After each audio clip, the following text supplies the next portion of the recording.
thoughts of Fazio and of Paterno as their two teams close out the regular season. It's overcast, temperature 40 degrees in State College, Pitt and Penn State, and we'll be right back at Beaver Stadium after this.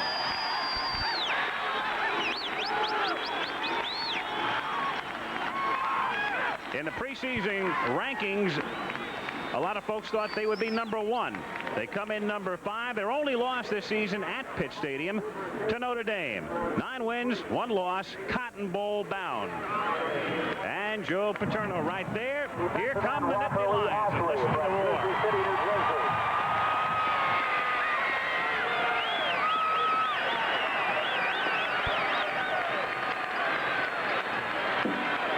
Penn State #2 behind only Georgia. Sugar Bowl bound. They'll meet the Bulldogs there on New Year's night. Joe Paterno in his 17th season. Looking for his 10th win of the year today. Al Michaels joined now by Lee Grosscup. We've got a lot of great rivalries over the years, but this one is something special, Cupper. Well, you know, I think everybody has their favorite rivalry on a regional basis. You and I live in the San Francisco Bay Area, so we think about Cal-Stanford. But in terms of national scope, this might be the consummate college football rivalry. It has history, it has geography, and as you pointed out, possibly a stepping stone to a national championship. Now, as a former All-American quarterback who loved to throw the bomb at Utah, as you did in the 1950s, you have to love the two men who guide these teams today. I think it's the best quarterback matchup in the history of the series. You talk about Dan Marino, and you look at his numbers, and you have to think, well, right off the bat, this is the most prolific offensive player in Panther history, even including the great Tony Dorsett. He has the size you like. He can throw all types of passes. He can touch it. He can drill it. He has had a tendency to force the ball at times, which has led to a high number of interceptions. But since he has taken over in his freshman year, his team has been 29-3, so you know that he knows how to win football games for you. No slouch as far as Penn State is concerned at the quarterback position either. Of course, Todd Blackledge, according to Joe Paterno, is the finest quarterback in Nittany Lion history. And he at one time, I think, had an elongated release. He has tightened that release up now. He has the quick feet. He, too, has the size you like, throws all types of passes. And I'll tell you what, he is maybe the smartest quarterback the Lions have ever had. He is a Phi Beta Kappa, so I don't think we need to worry about him blowing any audibles today. Basically, what does each team have to do today? I think, to put it very simply, what you're thinking about balance, and you're thinking about multiplicity. You're talking about balance for the offensive units and multiplicity for the defensive units, because the quarterbacks are too good, and you can't just stick with one defensive scheme. I think they're going to have to mix it up, do everything they can to confuse a couple of top-rate quarterbacks. Penn State, slight favorite, supremacy in the East, no doubt at stake, but a lot more than that coming up. At hand, the kickoff. Pitt and Penn State from State College, PA. We'll be right back. It's the final home appearance, final game of the regular season for the two schools. And you could have almost predicted a matchup of this magnitude before the season. Pitt, as I mentioned earlier, ranked #1 in most preseason polls. As you look at Fazio, at the age of 43, he was the defensive coordinator under Jackie Sherrill. Jackie had great success at Pittsburgh and then opted to go to Texas A&M, coach the Aggies this season. So they stayed within the current administration and went with Fazio. He took over, and Foge with a mark of 9-1. Coaching against a man who once tried to recruit him. Joe Paterno tried to recruit Foge Fazio to go to Penn State when Joe was an assistant coach at Penn State. He was not persuasive enough, however, as Fazio opted to play his college football at Pittsburgh. And play very well. He went on to have a career with the then Boston Patriots. Then the defensive coordinator. Now the head coach. Penn State winning the toss. So the Pitt Panthers to kick off. That's Eric Schubert, a sophomore from Greenwood, New Jersey. Kevin Bow is back deep to receive for Penn State, along with Tony Mumford. Number 12, Mumford. And as we pull out, there is Bow.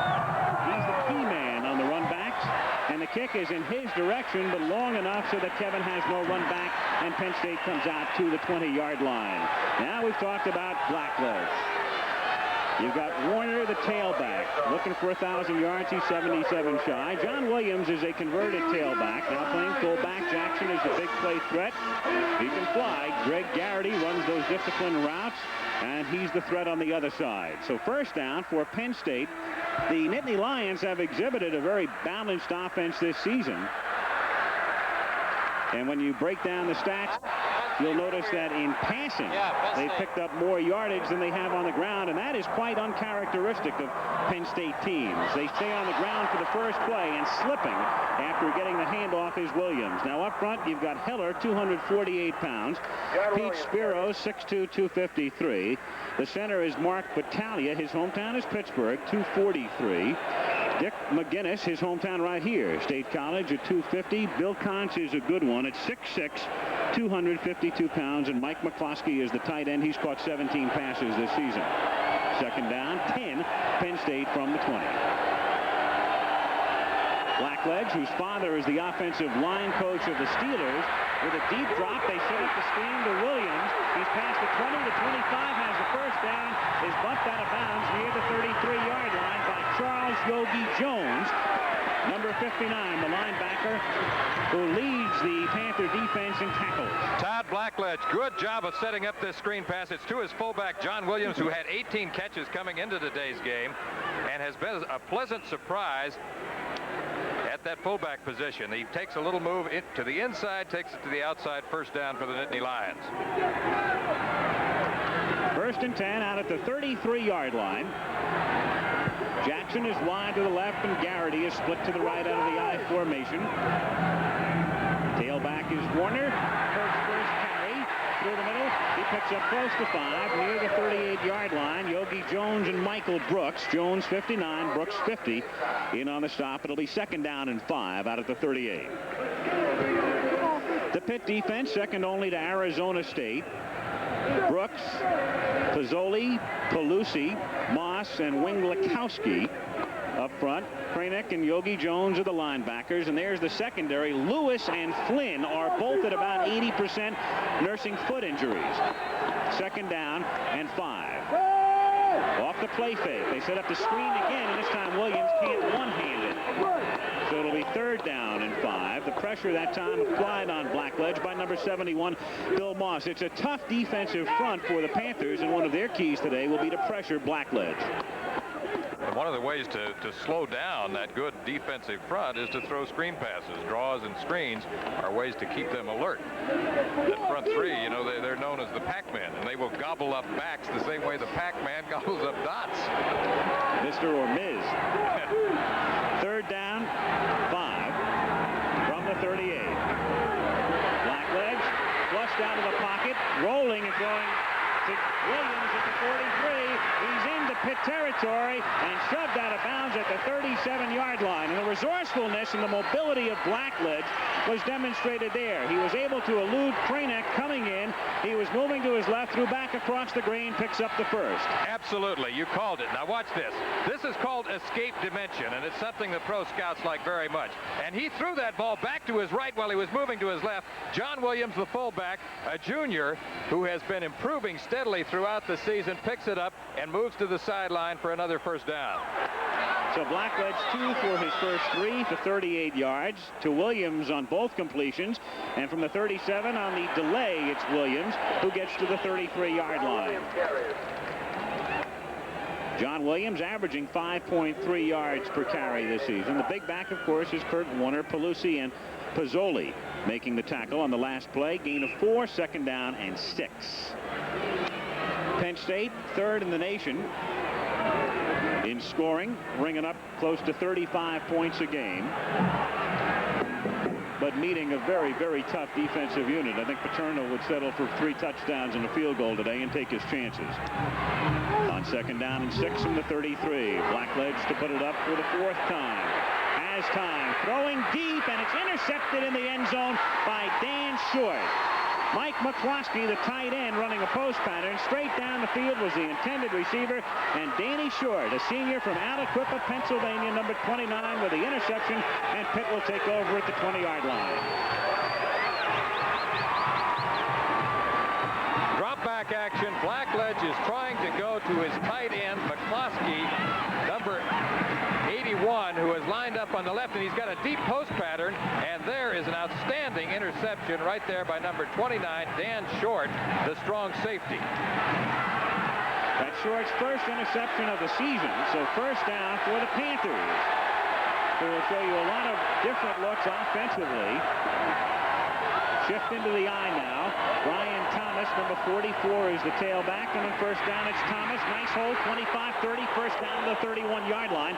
Jackson and Paffenroth make the tackle. You've got Dan Marino, the senior. Then you've got Joel McCall, who can also play tailback, lining up as a fullback here. Brian Thomas is their top ground gainer. And a pair of very fleet wideouts in Dwight Collins, 32, and Julius Dawkins, number 80. There's Dan Short, who gave Pitt possession with the end zone interception on Penn State's first series. So Pitt now out at the 31-yard line. Early first quarter, no score. It's Thomas again. Decent-sized hole and a gain of 5 out to the 36-yard line, 2nd and 5. Jimbo Covert will make several All-American teams this year, 279.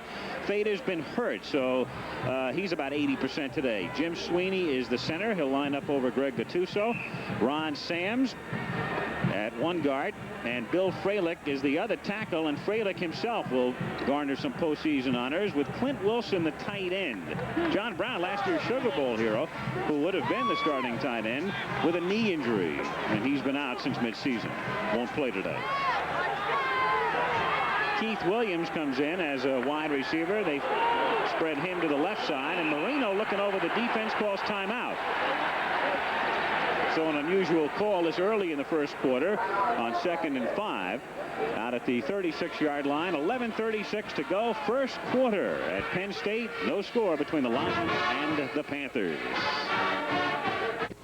Mr. Cope. The eye on 2nd down and 5, and Marino to throw. Deep drop, sets up the screen. Thomas from the 30 to the 35. Out to the 37. Net gain of only a yard or 2. Harry Hamilton, number 17, a junior from Wilkes-Barre, Pennsylvania, making the stop. 42 receptions coming into today's game for Brian Thomas. He's known as the BT Express. Good one. Up front, Stefter, Gattuso, Ofer, and Ashley. The defensive line. The linebackers will call Radicek's name a lot today, I would imagine, number 97. He's exceptional, and you saw the secondary. Third down and a long 3, and they pitch it to Thomas on a sweep to the left. He's looking for the first down, and he gets it out to the 44-yard line. He's stopped there by Mark Robinson, number 32, the free safety. The Pitt running game is pretty good. Offensively, most people expected the Panthers to really go wild this season, and strangely enough, unless you've been living in western Pennsylvania, you might not realize that Pitt is 9-1, and yet they've come under a lot of criticism from fans, alumni, and media in the area. They expected more blowouts this season is what it amounts to. From the 44-yard line, it's Marino throwing but too high. Julius Dawkins leaping, can't hold on. 2nd down. Dan Biondi, who is only 5'8", was covering Dawkins, who is 6'3". 2nd and 10. Dawkins, number 80, is a guy who can double both as a deep threat and also as a possession receiver. Now, he goes up high for this ball, and that is a catchable ball as Biondi, number 39, comes in and delivers a good lick at him near the sidelines. I've seen him catch balls that were tougher than that. He split to the right is Dawkins on 2nd down, and it's Thomas running into trouble and stopped at the 45-yard line. Got a yard or so. 3rd and 9 upcoming with 10 minutes and 17 seconds to play in the period. Walker Lee Ashley made the stop as you look at Thomas's career numbers. And Lee, what it amounts to in terms of the criticism of Pitt this season is that if you are picked number 1, you have nowhere to go but down. That's the problem with expectations. That's true in life, too. To look at it philosophically, I'm certain you can extend it to a lot of areas. Fazio doesn't want to hear any philosophy, though, right now. It might take more than one game, though. 3rd down and 9 from the 45-yard line. Rolling to the right is Marino. Danny will keep it, but he'll be stopped at the 50-yard line, and they'll be forced to punt as Ken Kelly, number 98, makes the tackle. The Panthers last season came very close to winning a national championship, went into the final game of the regular season, ranked on top, unbeaten, then got blown out by Penn State. Then came back to beat Georgia in the Sugar Bowl. And this year in preseason, ranked on top. Recchia, Tony Recchia, a junior from Vandergrift, PA, setting up at the 37-yard line to put it in the air. Kevin Bow, single safety for Penn State, and it's Bow from the 15 out to the 20, and Bow is tackled at the 23-yard line. So Penn State takes over offensively at the 23, 9:04 to go in the 1,770, the capacity at Beaver Stadium. This is the 7th largest stadium in the country, and packed again today. Penn State at its own 23-yard line, 1st and 10, no score, first quarter. Todd Blackledge with Penn State lining up in the I, dropping back to pass, going out to the flat at the 23-yard line. Kenny Jackson makes the catch, but Pete Short, the man who made the interception on Penn State's last series, makes the tackle. Adds a little bit of emphasis, and that draws some boos. Quick out route to the slot back, number 82 for Penn State. That's Kenny Jackson, who is probably the most gifted athlete on the field today, and he really gets a lick from number 29, Dan Pete Short, man who made that great interception moments ago. Gain of 1, and with Jackson in motion on 2nd down and 9, they give it to Kurt Warner, and he knifes his way out to the 28-yard line. Rich Kranick, number 55, and Dave Pizzoli, number 63, make the stop. Kenny Jackson making a catch here on this series, has now caught a pass in every game this season, and has caught at least one in 31 of his last 33 going back to his sophomore year. And he was the game breaker in this ball game last year when they scored those 48 unanswered points. 3rd down, 4, just outside the 28-yard line. Blackledge sending everybody into the pattern, and the throw is high at the 40-yard line, intended for Greg Garrity. Troy Hill, the cornerback, number 22, covering. Bill Moss put the pressure on Blackledge, and so Penn State forced to kick. Garrity's father was a receiver here at Penn State. In fact, the Garrity family became the first family to get over 1,000 yards receiving. Ralph Giacomaro to do the punting. Giacomaro averaging 40.5 yards per kick this season. His longest 61. There's really no wind, so that has no effect. It's a beautiful kick, and it backs Keith Williams all the way back to the 15. He comes out to the 20. The 25 has some room down the near sideline. He's to the 50, the 40-yard line, the 30, and tackled from behind at the 20-yard line. So a great run back by Williams to set Pittsburgh up in very good shape deep in Penn State territory. So the kick was a dandy, but you've heard the term out-kicking the coverage, and that's what happens here. That's the problem. He gets a great kick, but here comes Keith Williams, number 21. Now remember, this is a planned play, and look at the block that sets that up as he fakes in and stays out, and it looks momentarily like he might go the distance. He's finally brought down by number 27, which is Chris Sidnor for Penn State. But oh boy, coming back. A flag was thrown, and after both teams had gone down and were ready to set up at the 20-yard line, they bring it back, and we'll get the call. We've got the official mic. Haven't had the call yet. The referee is Raymond Bauer.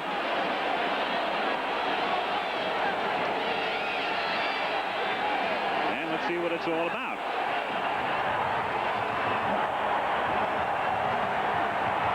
Delay game. 3 steps. You call a fair catch signal. This signal right here.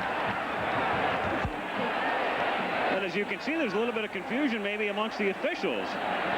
Apparently dealing with a fair catch signal. Could that have been it? Let's see. There's a fair catch signal. Went more than 3 steps. Let's delay a game. 1st and 15.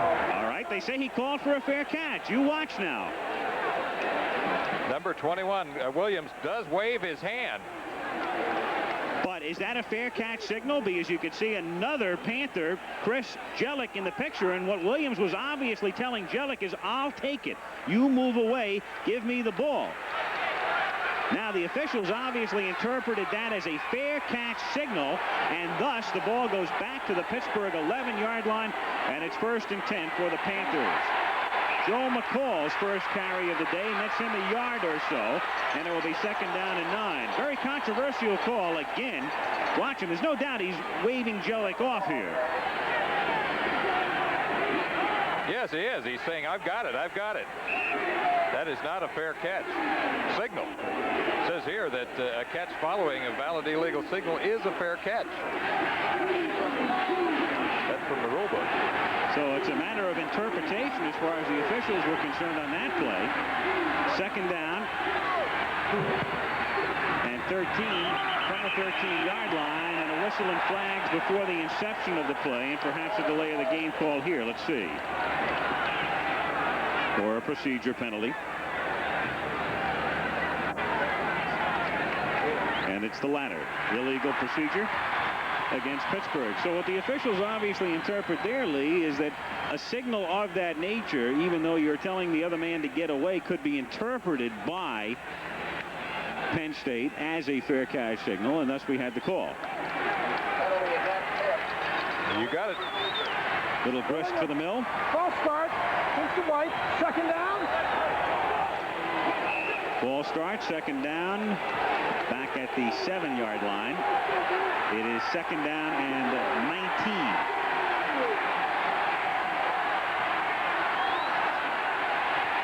Marino off the play fake. Out to Collins. And Collins works his way out to the 21-yard line. It'll be 3rd down and 5 upcoming. Harry Hamilton making the stop.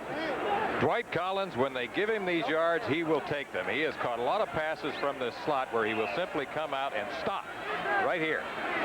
Now Marino looks downfield, but he sees Collins as the open man underneath, drills the ball to him, and he is forced out of bounds by 3 Nittany Lion defenders. Slot left on 3rd down 5 from the 21-yard line. Movement on the right side, and a flag goes down. Thomas does not get the 1st down, and if the penalty, as we suspect, is against Pitt, Penn State will decline it. The man who moved was Ron Sams, number 77, the guard. False start. White. 77, Sams, the guilty party. They don't get the 1st, so Penn State should decline. There it is. Actually, it was a tie between the right guard and the right tackle. Fraley. As Brian Thomas tries to get around the left side. Hello. Moves it back to the 16. Interestingly, they're going to take the penalty here. 3rd down and 9. Back at the 16-yard line. What it amounts to is it could be a dead play, basically. The play whistled dead before its inception, even though it was run off.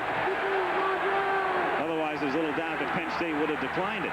3rd down and 9 from the 16-yard line. Thomas looking for the 1st, and he gets out to the 26, and he's close to it. Roger Jackson making the tackle. Very close to it. He's got it. And it is a 1st down. Rob Fada, 64, the guard, springing the block to lead the way. There's the block right there, and it's a good move by Thomas, who comes from the inside to the outside. Good blocking all along the right side for Pittsburgh as the BT Express rolls on. 1st down Panthers at the 26-yard line. 5:35 to go in the quarter. No score. Marino faking the give and going deep.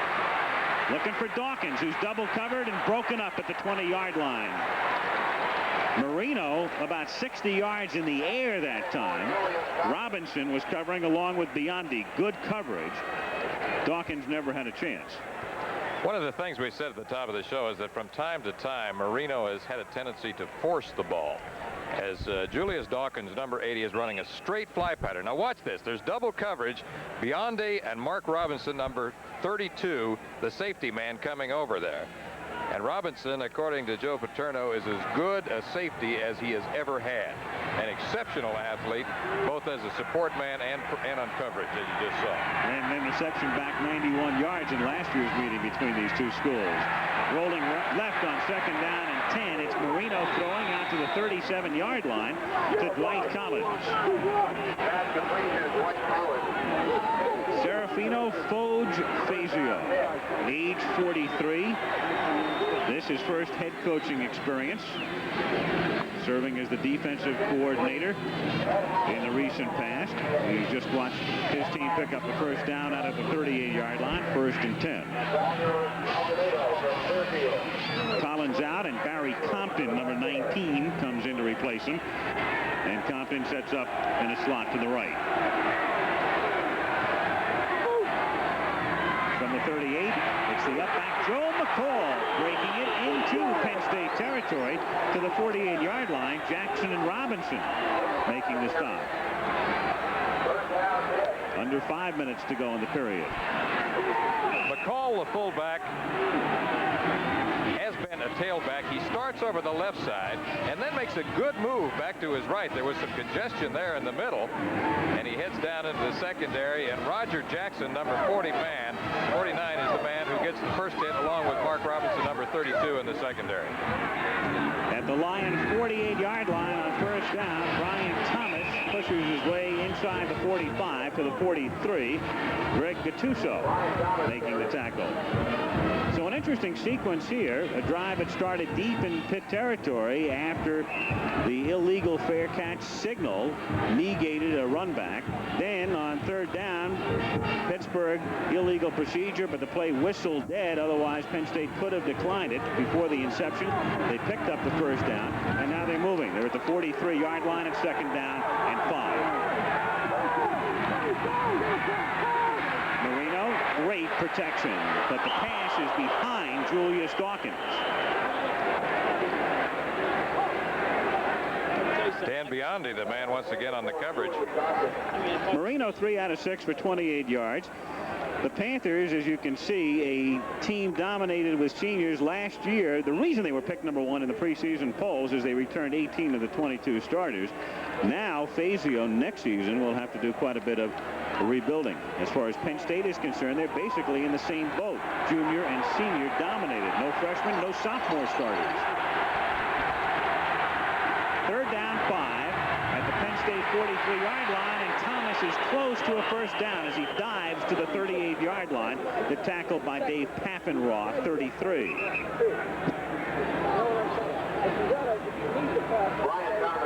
Marino has been criticized this season in the sense that, again, like the Panthers, who are expected to be number 1 and are number 5, Marino was expected to be a prime candidate for the Heisman Trophy. He'll probably finish very far up in the balloting, but chances are he will not get it. The measurement right here, and they are shy of a first down. Danny has not had a Heisman type of season, despite the fact he has passed for better than 2,000 yards. In fact, he's thrown more interceptions than touchdown passes. Early in the year, like you say, he was throwing a lot of interceptions. He was kind of forcing the ball. He was pressing a little bit, and wasn't throwing with the looseness, the fluidness that he really has been throwing with in recent weeks. On 4th and inches, Marino's going to take another timeout as he came up to the line, looked at the defense, and he spends another. So with 3:29 to go in the first quarter, Pitt has only 1 timeout remaining in the half, and we're scoreless at State College.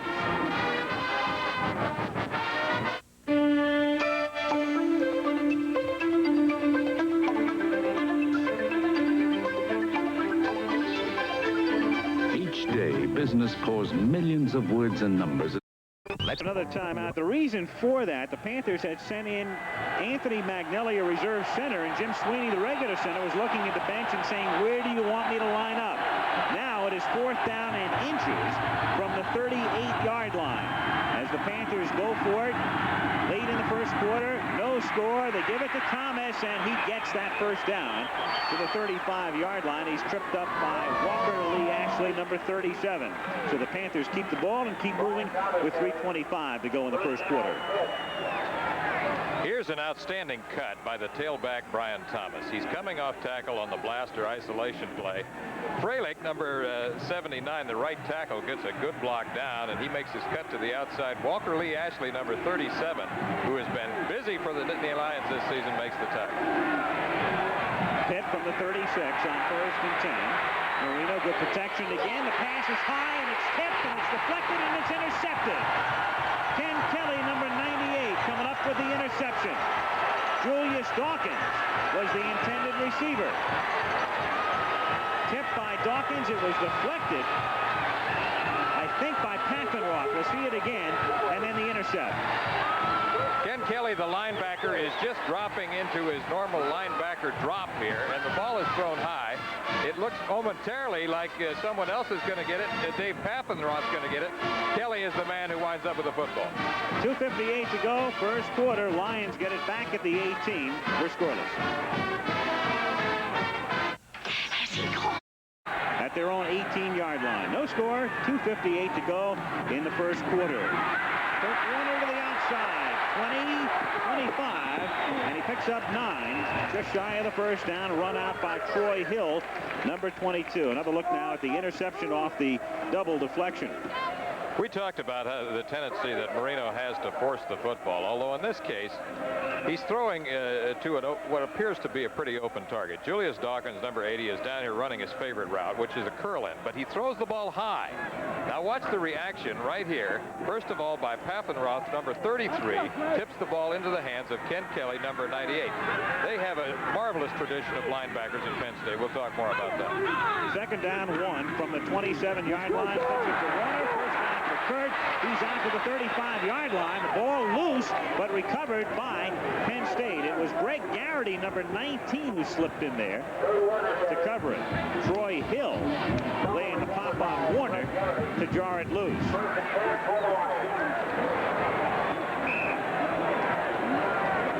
You're looking at some of the open field running ability of Kurt Warner, number 25, as he turns the corner right there. Now, Troy Hill, number 22, is the guy who strips the football, but an alertness by number 19, Greg Garrity, in covering the football, keeps the drive going for the Nittany Lions. First down, Penn State from the 35-yard line. Blackledge throwing over the middle. He's got Garrity at the 43 of the Panthers, and a first down at the 37 of Pittsburgh. So Penn State showing something offensively for the first time in the game. It's Tom Flynn, who's playing hurt, who makes the stop, number 5.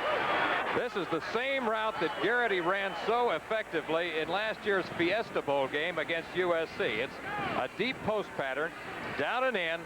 Here he comes, Tom Flynn, the safety man, who is playing, as Al Michaels told you, at about 80% today. Here's another look, the crossing route, right in there, number 19, Garrity. Smart move, possession receiver. First down from the 37-yard line. Blackledge deep drop, sets up the screen, and Williams took his eye off the ball. He had blockers in front, too. He'd have picked up a few. So Williams thinking about heading downfield instead of making the catch, and it's 2nd and 10. Sports quiz, you can't run without the what? Without the pigskin. All right. First of all, you've got to be a good actor on the screen, and what Blackledge does there is he sets it up very well for Williams. He had a great screen. He had open field. It could have been a possible touchdown right there. 2nd and 10. Did I get a prize for the right answer there? You did, yeah. Multiple choice. Right. 2nd down and 10 from the 37-yard line. Williams cutting back the other way, breaks a tackle, has the first down, and he's out at the 25-yard line, bumped out by Tom Flynn. So the Lions, starting this drive at their own 18 with 1:52 to go in the first quarter, now have a first down at the Pittsburgh 25-yard line. John Williams really gives them a good 1-2 punch in the backfield. You know about Kurt Warner. Joe Paterno has said he's maybe the best athlete he has had other than Lenny Moore. Maybe as good as Lenny Moore. But this man right here has played a key role, both as a lead blocker and also doubling as a ball carrier. On the bench right now, Joel Coles comes in at fullback, number 20. First down, Penn State from the 25-yard line.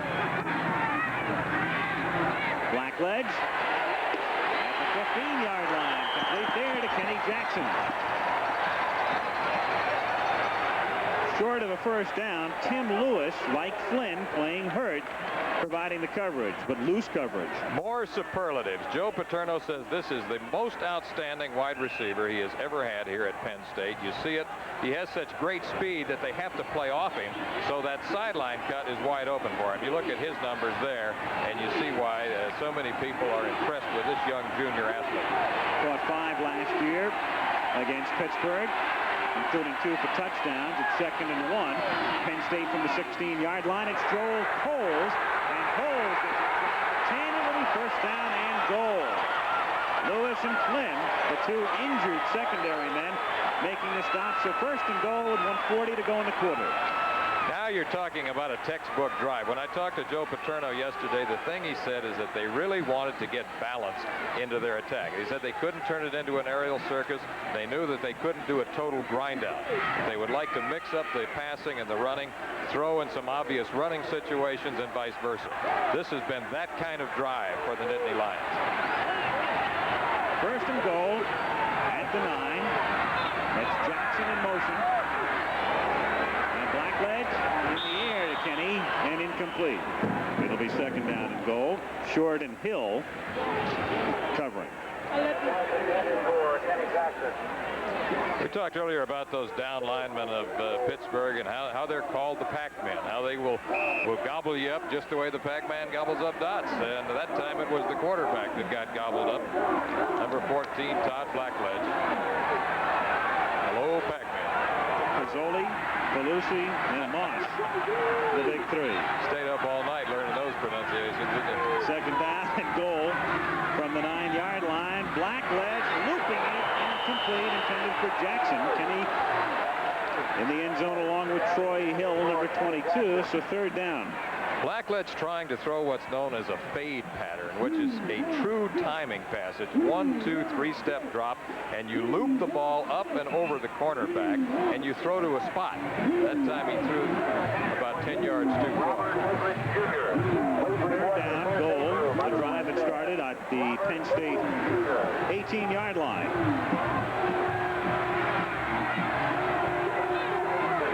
Jackson goes in motion. They fake it to Joel Coles, and Blackledge throwing for Garrity and overthrows him. So Todd, after moving them deftly downfield, loses his touch, and it's 4th down and the field goal unit in. Garrity, number 19, is running a down and in or post route again. This has been his most effective pattern, and he is open momentarily right there. If this ball been thrown about 2 feet lower, he had beaten Troy Hill to the post. That would have been a touchdown. Nick Gansitano, the field goal attempt coming up from the 15-yard line, a 25-yard attempt, and the kick is good. So they cash in for 3. On a long drive that bogs down at the 9. Gansitano booting it through. He is now 8 of 11 for the season. 1 minute, 1 second remaining in the first quarter. It's 3-0 Penn State. Nice diversified drive for the Nittany Lions, but one that ends with 3 points instead of 7. The Nittany Lions, Sugar Bowl bound, New Year's night. Timo Manka with a bouncing kick that's fielded at the 22-yard line and run out to the 33 by number 87, Cesar Aldisert. And the Panthers come out offensively at the 33 with 57 seconds to play in the quarter. So Danny Marino goes to work again, and with respectable field position. And who kicked the field goal, Nick Gansitano, sophomore. 3-0 Penn State. Pittsburgh from the 32 on first down. Marino right back to the air and nearly intercepted at the 45. Harry Hamilton had it in his hands and couldn't hold on. Dawkins was the intended receiver. That secondary is doing a good job. Hamilton plays a position known as the hero back, which is sort of a rover back. Dawkins is going to be running a sideline cut. He's number 80, and he's out here making his move to the outside. Here comes number 17, Harry Hamilton, and that was a catchable ball. That would have been interception number 2 against Marino had that been caught. 2nd and 10 from the 32-yard line. Brian Thomas about 5 yards, and it's Hamilton making the tackle. 3rd down and 5. Penn State. The offense, you understand that, don't you, Cup? It's a very simple play. That was Mark Battaglia, the center, and he's saying, just run right over me. block for you. I'll knock him down. Give it to Kurt. Let him fly. Yep. Third down, a short 5 from the 38-yard line. Marino rolling right and throwing and complete at midfield to Dwight Collins for a first down. Dwight Collins, junior from Beaver Falls, Pennsylvania. So Collins will be back next season. Dawkins won't. He's a senior. Collins coming out of that slot spot here, and he's going to move up the field with an outside release. He waits for the outside receiver to clear, and then he falls into the open area in that zone coverage. Right there along the sidelines. That is good possession receiving. 11 seconds to go in the quarter. First and 10 from the 49-yard line. Marino calling Collins' number again, and he has it at the 31-yard line. Harry Hamilton making the tackle. So a first down at the 31. Well, if it works one way, why not try it the other? Collins caught 2 touchdown passes in this game last year to make it a quick 14-0, but that was all for Pitt. 14 zipped and 48 unanswered points. What a blowout that turned out to be. Well, the teams have been moving up and down the field in this one. It's been an offensive first quarter for the most part, and yet only 3 points up on the board. So 15 minutes gone at State College. Number 2 meeting number 5, and Penn State leading 3-0 as we go to the second. Yeah. Penn State 3, Pittsburgh nothing. Al Michaels and Lee Groscup with you, as Pittsburgh has it at the Penn State 31-yard line. Dan Marino calling an audible at the line on first and 10 from the 31. And they stay on the ground. The call at the room to the 28-yard line. Joe McCall, a junior from Miami, Florida, picking up 3.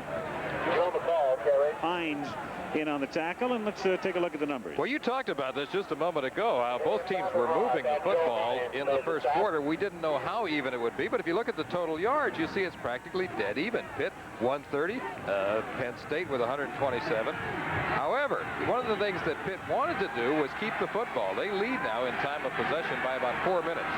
But they trail on the board 3-0, second down and 7. And it's Thomas who gets banged down to the 27. Mike Zordich makes the stop. You looked at that figure, 131 yards total offense.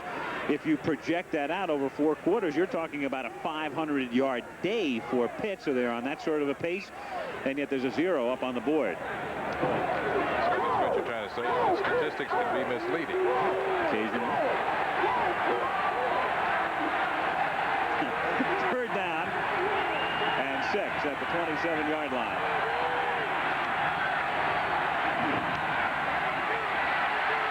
Marino forced to the right.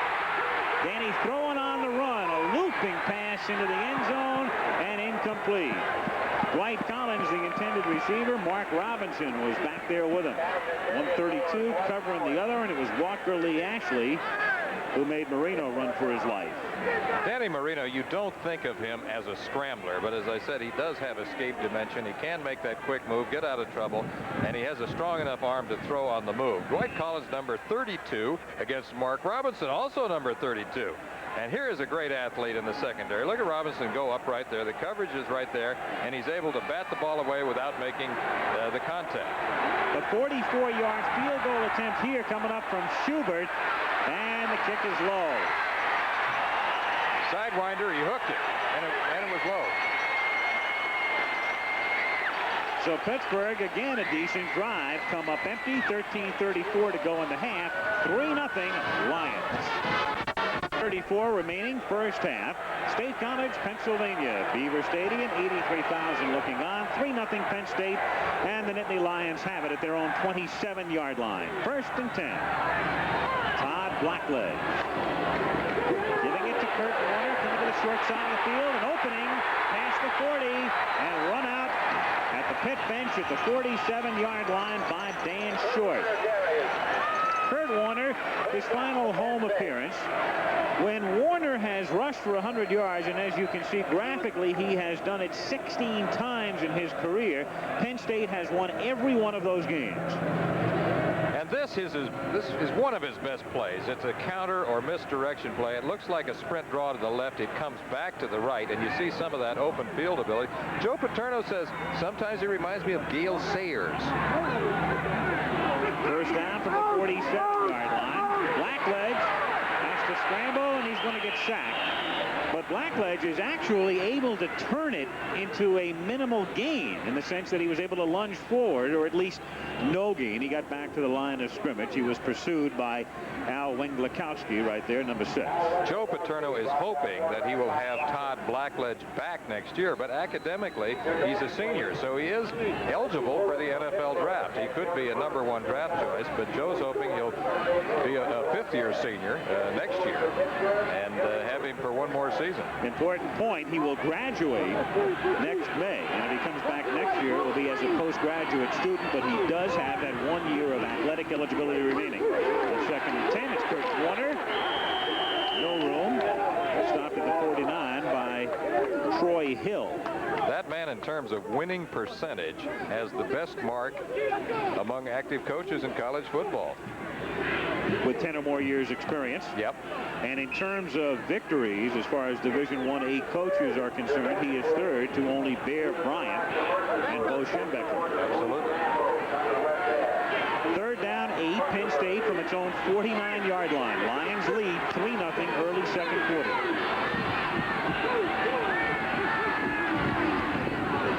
Off the play fake. Pressure from the blind side, but he gets it away, and it's incomplete, intended for Garrity. McCloskey was also in the area. Wenglakowski putting the pressure that time from the backside on Blackledge. That was a good place for that throw. Receivers covered. Pressure was on.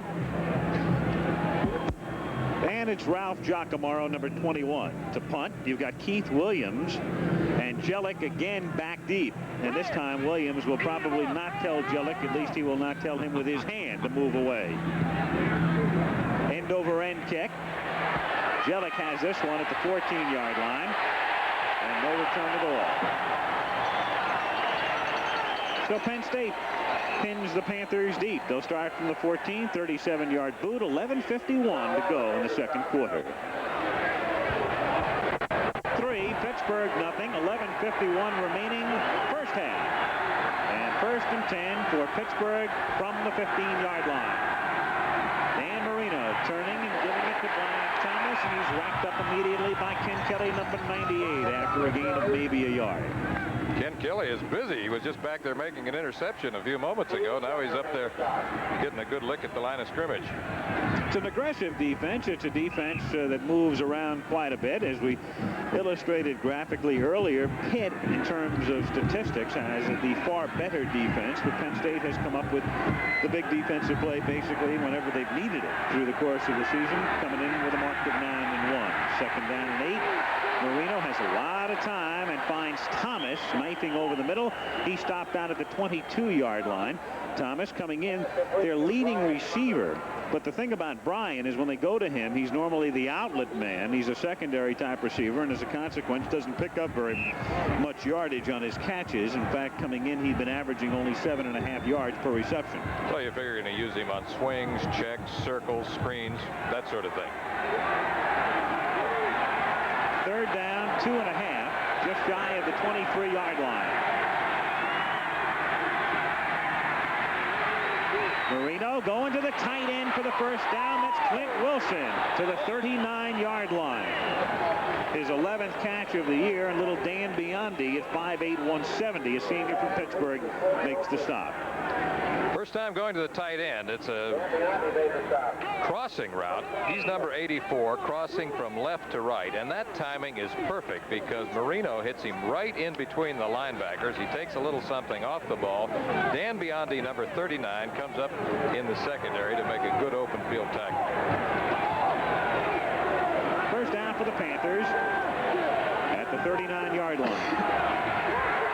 Marino pressured and sliding out at the 46-yard line. He was a great baseball player in high school. In fact, he was drafted by the Kansas City Royals going into second base. Was a perfect slide. He's ready for the NFL. Yep. You know who he reminds me of? I was trying to draw a comparison. I couldn't think of anyone, and it dawned on me. He looks a lot like Roman Gabriel at times.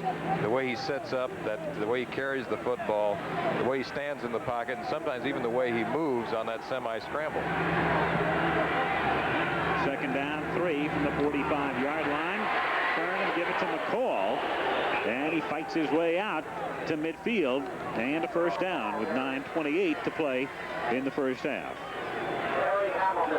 Hamilton and Robinson converging for the stop, and the ball is in Penn State territory at the 49-yard line. So again, the Panthers, as they showed us frequently in the first quarter and in the initial stages of this period, are able to move the football. But they're scoreless. Trailing 3-0 from the 49 on first down. Marino coming out here to Thomas at the 45-yard line. And Thomas is able to fight his way close to the 39 and very close to a first down. We have Tim Brandt patrolling the sidelines today. What's happening, Tim? Ken Kelly made the stop. Al, in that very first series when Ty Blackledge ran into John Williams in the backfield, Williams suffered a bruised thigh. Now with the sleet and the cold weather, now it's starting to tighten up on him. He hadn't been in this series, and he's got ice on it now. So he says he's going to try to get back into the ball game, but right now it's very sore. He's got ice on it. Back to you, Al. All right, Tim. So we'll check that out when Penn State comes out offensively. Meanwhile, the chains are being brought in from the other side to measure here. And they are shy of the first down. That's the kind of measurement when you almost hope you're short of the first down, because it's second down in inches, and you'd rather have the options than picking up the first down here. You got to figure you're going to get it anyway. Well, my training was that second in inches was a passing situation. That you would do a little riverboat gambling, if a little play action, and go for the bomb on second in inches. Tim Brandt was telling us about Williams, and there he is. John, number 44. His backup would be Joel Coles, number 20. It's for everyone, says Newsweek. And the New York Daily News promises... It's up 31-yard line. Scott Radicic, number 97, covers him there. First down, Pitt. So a first down at the 31 with 8:53 remaining in the half. For a guy who's not known as a scrambler, Danny Marino is doing pretty well on this drive. Showing a little bit more mobility than you would normally be led to believe.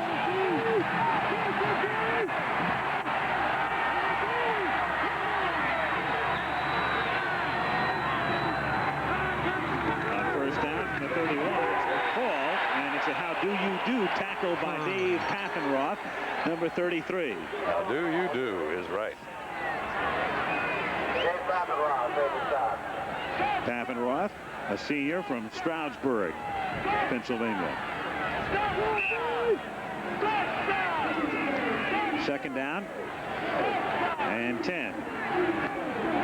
Penn State a little shaky early on as far as the defense was concerned. Remember, they gave up 42 points to Alabama in their only loss, but very stingy of late. On second and 10, it's Marino again, and he's able to get it away before he gets hit. And a first down at the 11-yard line, Barry Compton. Number 19, a second teamer, but Marino paid the price for that one. Walker Lee Ashley is making it a miserable day thus far for Danny. Spending a lot of time in the backfield, and Marino's hurt. The way he's holding himself, you just wonder if he maybe has some rib damage or if there's something wrong with his wrist. Good protection right now. He really has time to set up and throw, except that Walker Lee comes around on his blind side and really gives him a lick. There's the ball right in the open area to number 19, Compton. Here comes Walker Lee, number 37. Now, in the life of a quarterback, there is always a blind side. See it? And he comes in high and hard right into Marino's back. He beat Jimbo Covert, the All-American. Came around him, and I remember that well. not fondly. So some very anxious moments right now for the Pitt backers. The backup quarterback, Danny Daniels, has thrown only 6 passes this season. Here's that Jimbo Walker-Lee matchup that we're talking about. Jimbo does a good job momentarily, but now Walker-Lee keeps wrestling, blows around, gets a high, hard hit right into the 4th and 5th thoracic, I believe, of Marino. So there is Daniels. Dan Daniels, a senior from Coropolis, Pennsylvania. His brother Bill was a Pitt quarterback in the early 70s, but as you can see there, the team has played 10 games, and Mr. Daniels has seen almost no action at all. 2 out of 6 for 10 yards, and now he is about to be thrust into a game of major significance for the Panthers. So Dan Marino coming off under his own power, and obviously we'll get a report for you just as soon as possible. 7:50 remaining in the first half. Penn State on top by a score of 3-0. So with a little hand slap for Daniels. Marino goes back. And so the seldom used senior comes in here with his team at the 11-yard line. And a 1st and 10 upcoming.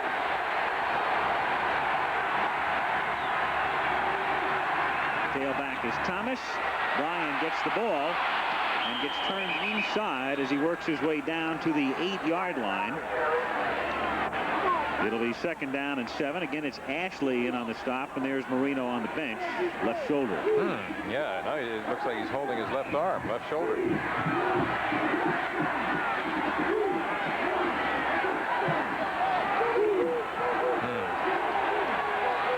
Little trouble breathing. 2nd down. Call it 7 from the 9. Thomas again, and he's able to force his way inside the 5. Roger Jackson tripping him up, but a gain down to the 4-yard line. 3rd and a couple coming up. Walker-Lee Ashley, number 37, the guy who got the lick on Marino a moment ago. As we look at it one more time, now what he does is he wrestles away from Jimbo Covert, number 75, and let's see if we can see now you see it better that he really did make a good contact with his left arm, the left shoulder, it appears. 3rd down, 2.5 for the 1st down, 4 for the touchdown from the 4. Daniels turns, gives it to Thomas, gets bumped, comes back the other way, turns it into a touchdown.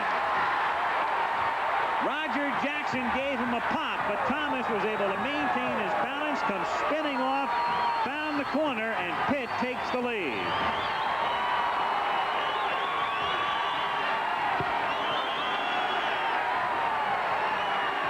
Smart calls when you've got an inexperienced quarterback to go to your best running back. They did it 3 times in a row. Thomas from the tailback position runs right into Roger Jackson, number 49, spins around, does a little whirly bird, comes to the outside, and bursts into the end zone for a Panther touchdown. Eric Schubert for the point after. It's Daniels to hold, and the kick is good. So Pittsburgh on a 3rd and 2.5. It's Thomas on a great individual effort. The contact is by number 49, Roger Jackson. Now watch this right here. See, he absorbs that hit, does his spin, comes to the outside. Now the quarterback gets a block in there on Mark Robinson, number 32. That set it up. Daniels got the key block. 6 minutes and 16 seconds to go in the half. It's now the Panthers 7 and the Lions 3. 7-3. So the Panthers with 220 yards total offense thus far, and they finally get on the board. Kickoff toward the corner of the end zone, and it goes out of bounds before it crosses the goal line. Thus a penalty. Another look now at the TD. It's a simple tailback blast or isolation play, reverse spin, hand to the tailback. Now Roger Jackson appears to have Thomas down right there, but he spins, comes to the outside. Now here's the key right here.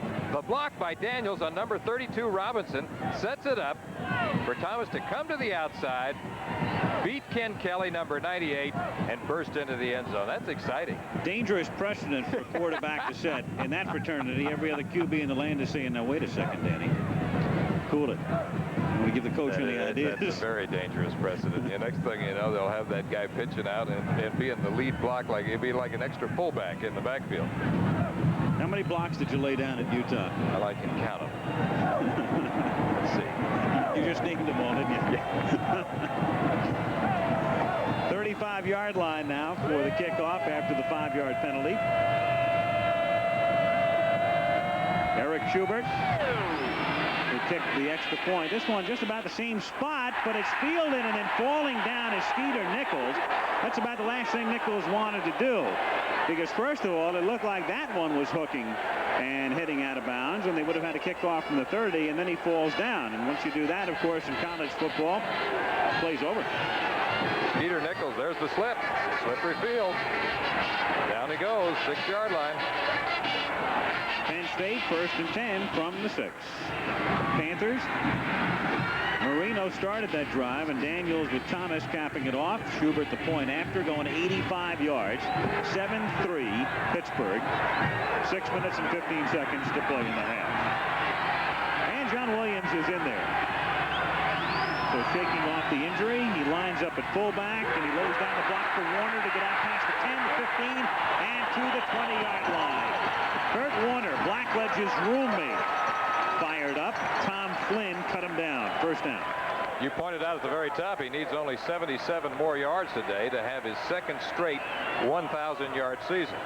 Some pro scouts feel that he is the best draftable tailback in the country this year. Of course, there's that fellow named Herschel Walker, but you don't think about him till next year. First down from the 20-yard line.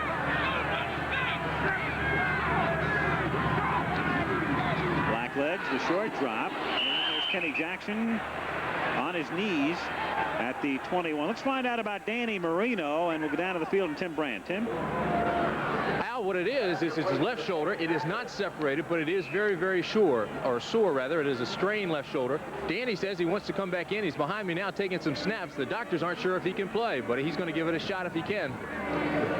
All right, so no separation is the initial prognostication. And we'll see about Marino on the next series. Gain of 2 on the last play. A reception by Jackson, and on 2nd down and 8. To the 25, a first down, and he's out to the 33-yard line, stopped by Dan Short. Lee Grosscup mentioning he needs 77 today for 1,000, and only one other Penn State back in history is at back-to-back 1,000-yard seasons. His name was John Cappelletti, and the second time he did it, he won the Heisman. Who was the other Heisman Trophy winner that was from one of these schools? Well, you got to talk about TD. TD. Who was known at that time as Tony Dorsett, and then when he went to the Cowboys, of course, became known as Tony Dorsett. First down from the 33-yard line. And they pitch it to Joel Coles, and Coles loses the ball, and the Panthers come up with it at the 42-yard line. So with Williams shaken up, he was in for a couple of plays. He came out. Michael Brooks, number 50, the senior from Phoenix, Arizona, makes the recovery. And Coles, the number 2 fullback, giving it up at a most inopportune time with 4.5 to play in the half.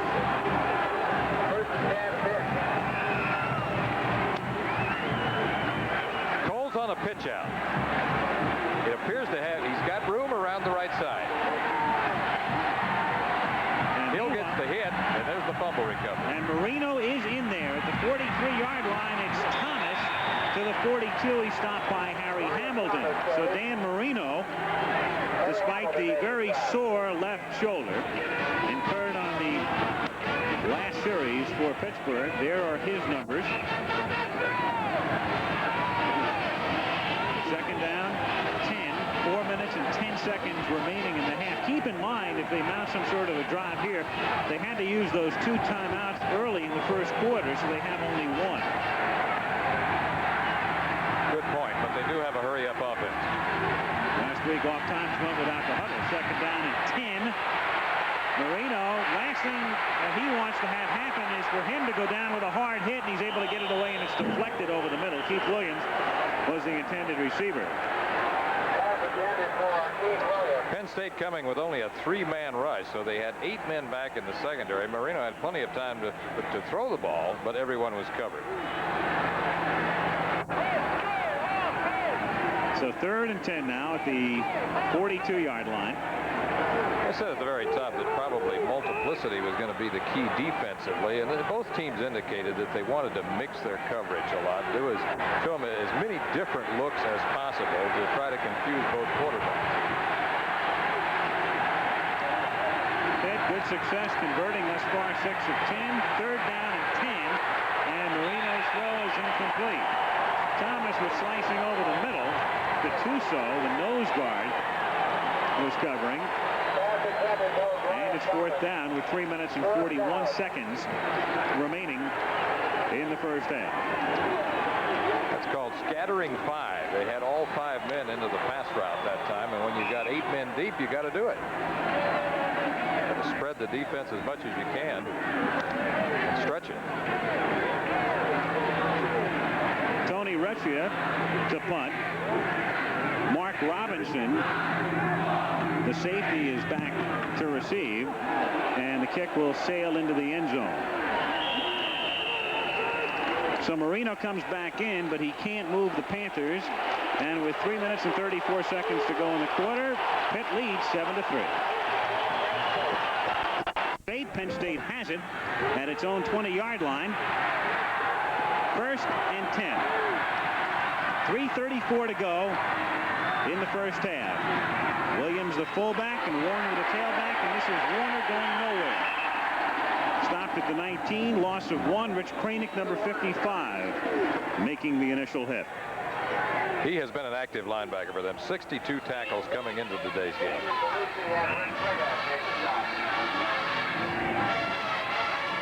A look at number 55, Rich Kranick, at his linebacker position. Good judgment here as he comes up and he has to tackle a man in the open field who has a lot of moves. 2nd down, 11, under 3 minutes to go in the half. Blackledge dumping it off for Williams. He gets hit and loses the ball at the 17-yard line, but let's see. The Panthers think they have it. There has been no indication from the official. Wenglakowski came up with it, but the play had been whistled dead. So a big break here for Penn State as they maintain possession. Moss got the hit, then Wenglakowski came up with a football, but I think they had already whistled it dead.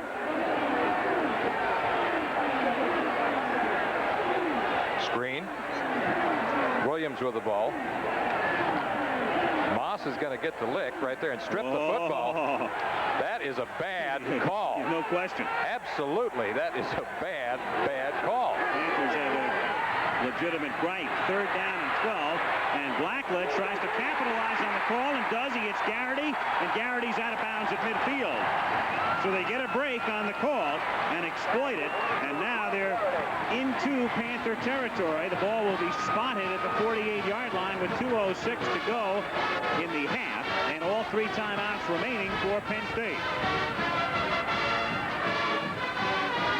A couple of very, very questionable calls have really hurt the Panthers in this first half. We go back to the illegal fair catch signal, which was so ruled. That cost them a long run back. And now Penn State maintaining possession. That's Bow, number 11, in motion, and Warner to the short side. Dumped out in front of the Pitt bench at the 44. Another look on what's an obvious call here, the wrong call. Very conclusive on the Blackledge does a good job here of setting up the screen. He looks to his left, then back to his right. Williams, number 44, has the football. He's going to get a lick from Moss, number 71, right there. And the ball is just stripped from his hands. He's not down, so that's a fumble. No question. 2nd down, 6 at the 44-yard line. Warner has now gone over the 1,000 mark for the season. He's picked up 78 on 10 carries. Coles behind Warner, and Kurt lays down the block, but then Coles winds up going over Warner. Dropped at the 40-yard line. Bill Moss broke the play up. Kurt Warner, known mostly as a running back, is going to turn into the key blocker here. And watch this, right there. Good block, but actually, if the ball carrier had hesitated a little bit, let that block set up, little fake to the inside, back to the outside, you would have had, I think, a big play. Number 20, Joel Coles, was just a little bit too soon. Third and a long one, and a fumble at the 41-yard line, and this time the Panthers have it, and it's official. And it's Wing Lukowski, and justice has been served, because he should have had the fumble recovery before, but they took it away on the early whistle, and now he gets it. So he made practice pay off. All right, let's take another look at justice right here. There it is, right there. There's the hit. And Wayne Lukowski is going to come up with a football. Another look. Contact. Strips the ball. Holds on to it. First down, Pittsburgh. Marino is in there from the 43-yard line and going up top if he can, but no. Going down on his knee at the 34-yard line from the blitzing Dave Paffenroth, and we have 1:07. The clock is running down, and again the Panthers have only one timeout remaining should they elect to use it, and the clock is running now under a minute to play in the half. Strange first half in the sense, as you see there, the turnovers.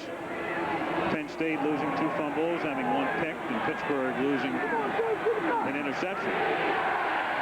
A lot of moving up and down the field, but only 10 points on the board. And delay, this is McCall out past the 40, and McCall gets out to the 45-yard line. It'll be 3rd down and 8 coming up, and we have a half a minute to go in the half. Gattuso and Robinson, along with Jackson, making the stop on the last play. So the way it looks right now, Fazio will be content to let the clock run down.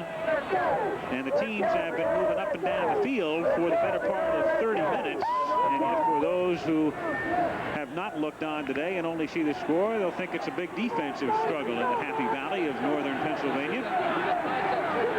It really hasn't been, though. Last play of the half. And Marino trying to set something up. Danny on the run, throws, completed the 45-yard line. Keith Williams. 6 at Maryland. You know he's a hoss. Oh, yeah. And a half.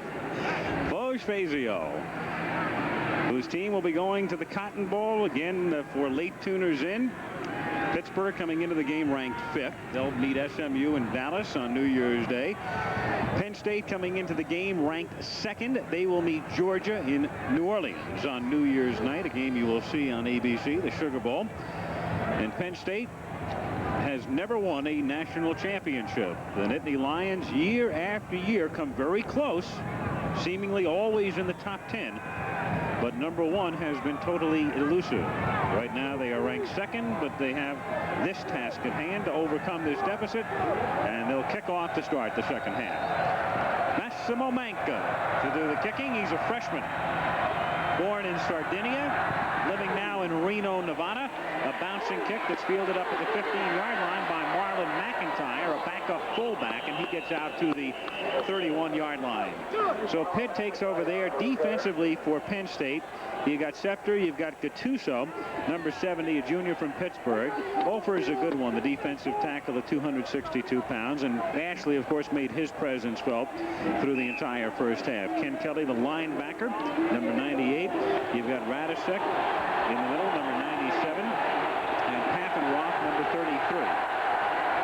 The other outside backer. First down from the 31-yard line, and it's Brian Thomas carrying out past the 35 and bumped down at the 39-yard line. Paffenroth and Robinson making the stop. Dan Biondi, little fellow, only 5 feet 8 and 170 pounds.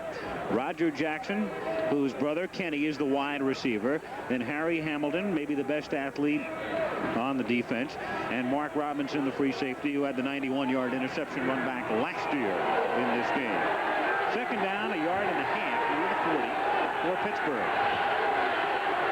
Joe McCall is the sole running back in this set, and they give it to McCall, but he is stopped. before he can get to the 40-yard line. Steve Schefter, the end, and number 41. Former linebacker making the tackle. The numbers through 30 minutes right there. We talked about the evenness at the end of the first quarter. Now you see Pitt still a little bit ahead in total yards, 240 to 222. The turnovers, though, really the story right there. Penn State has lost the ball 3 times, and you look at that bottom line, the Panthers wanted to play possession football. They have held on to it for 18 minutes, 41 seconds. 462 total yards and only 10 points. You'll rarely see that. 3rd down and 2. Swing it out to McCall, and McCall started upfield before he had it. It's rolled incomplete. So the Panthers had it 2nd and short. Couldn't get the first, and now on 4th down and 2, they're forced to punt. Tony Recchia to do the booting. Came into the game averaging 40 yards a kick. He took over after Ganser had lost his job. Greg Ganser had been the punter until late in the Notre Dame game. The snap and the kick is deflected, a low kick, and it takes a Pitt bounce down to the 40-yard line. The breeze is really picking up right now. The front moving in. The weather could be a factor. 21-yard punt. Penn State has it at the 40. The wrappers blowing across the field, and Penn State moving with the wind at their backs as they start this drive from the 40-yard line. It is Blackledge on a roll to the left, and he stopped out at the 41-yard line by Tim Lewis. Now, defensively for Pitt, you've got Michael Brooks recovered a fumble in the first half. Dave Pizzoli is a good one, 248. You've got Pelusi, one of 3 Pelusi brothers who have started in their careers at Pittsburgh, and Bill Moss, part of the Pac-Men up front.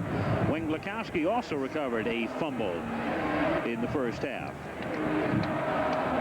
2nd down, 8 from the 42-yard line. Wind picking up, and it's getting chilly. Game time temperature was 40, and we're dropping in a hurry. Still dry, however, no flurries. 2nd down and 8. Blackledge setting up, loses the ball, but it's covered at the 42-yard line by Bill Kuntz, the tackle, number 79. So a staggering start to this series for Penn State. Pizzoli put the hit on to jar it loose. We'll see it again. Pizzoli, the leader of the Pac-Men, comes around the blind side of Todd Blackledge right there. He coughs up the ball. Bill Kuntz, number 79, alertly jumps on it for the Nittany Lions. There's the wind that you were just talking about. We saw a Snow Bowl in 1977. You talk about fronts moving in. Remember that one? The game started similar to this one in very dry and good conditions and ended with the field totally glazed. 3rd down and 8. Blackledge going deep over the middle and incomplete. Warner had come out of the backfield, and Kurt was going down the sideline. So Blackledge can't deliver, and we'll finish up Pitt defensively with Kranick, the linebacker, number 55, and Yogi Jones, the team's leading tackler, number 59. Secondary, Troy Hill at one corner out of South River, New Jersey, and Tim Lewis, who's playing at about 80%, the other cornerback. Dan Short intercepted a pass in the first half.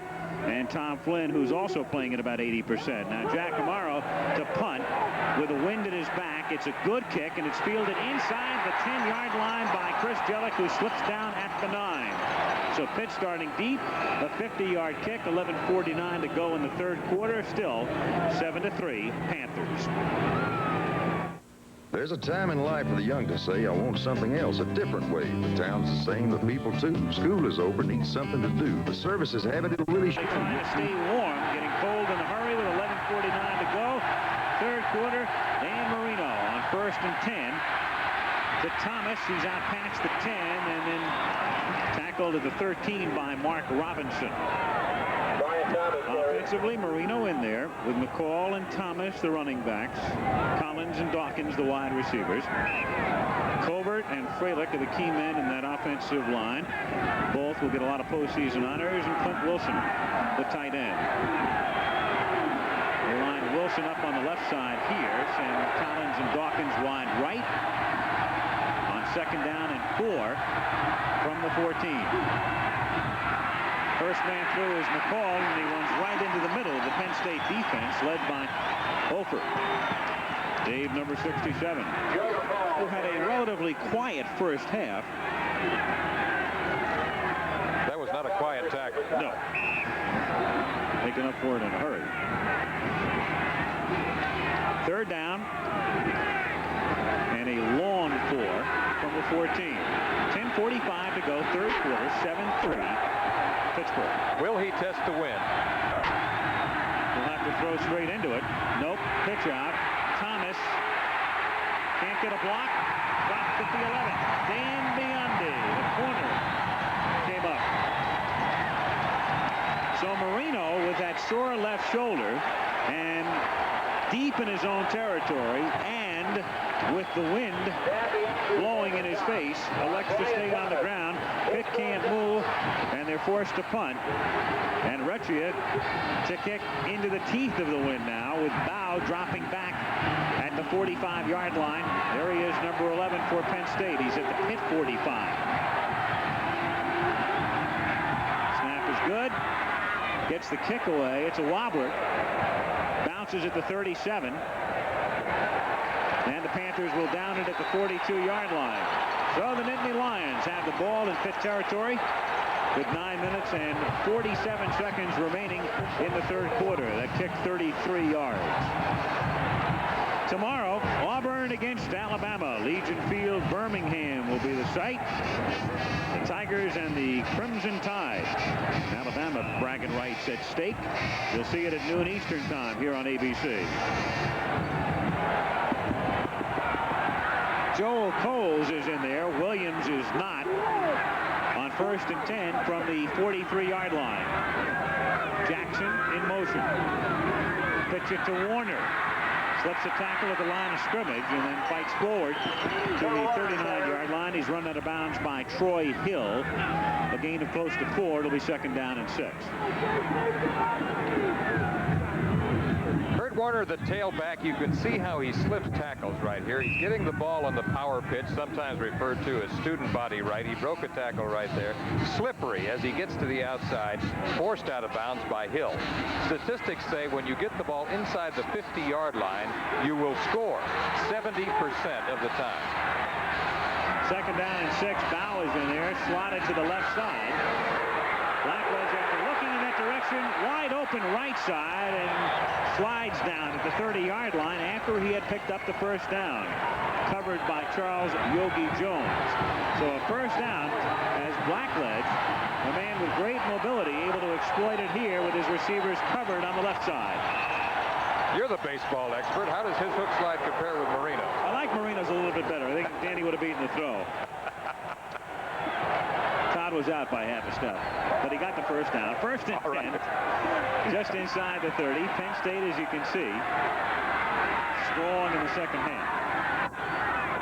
Warner. No, sir. Wing-Blakowski, number 6, wraps him up for a loss of 1. Blackledge, the quarterback, out of a football family. His father, the former head coach at Kent State. And he was out of coaching for a year. Now his dad, Ron, is the offensive line coach for the Pittsburgh Steelers. Interesting, you've got Blackledge out of a football family, his dad a coach, and of course the number 1 quarterback in the country by most people's accounts would be John Elway of Stanford, whose father is a head coach at San Jose State. Elway. John and Jack. With Jackson in motion on 2nd and 11, they fake it to Warner and then go over the middle. Jackson is inside the 20, the 10, and Jackson is in for the touchdown.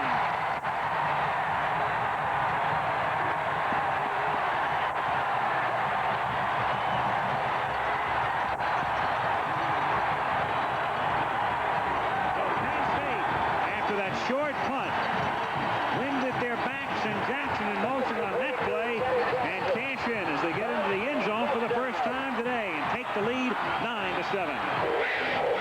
The same guy who was the big play man in last year's game, Kenny Jackson, number 82, scoring on a crossing pattern. Gancitano for the point after. Right through. 8:27 remaining.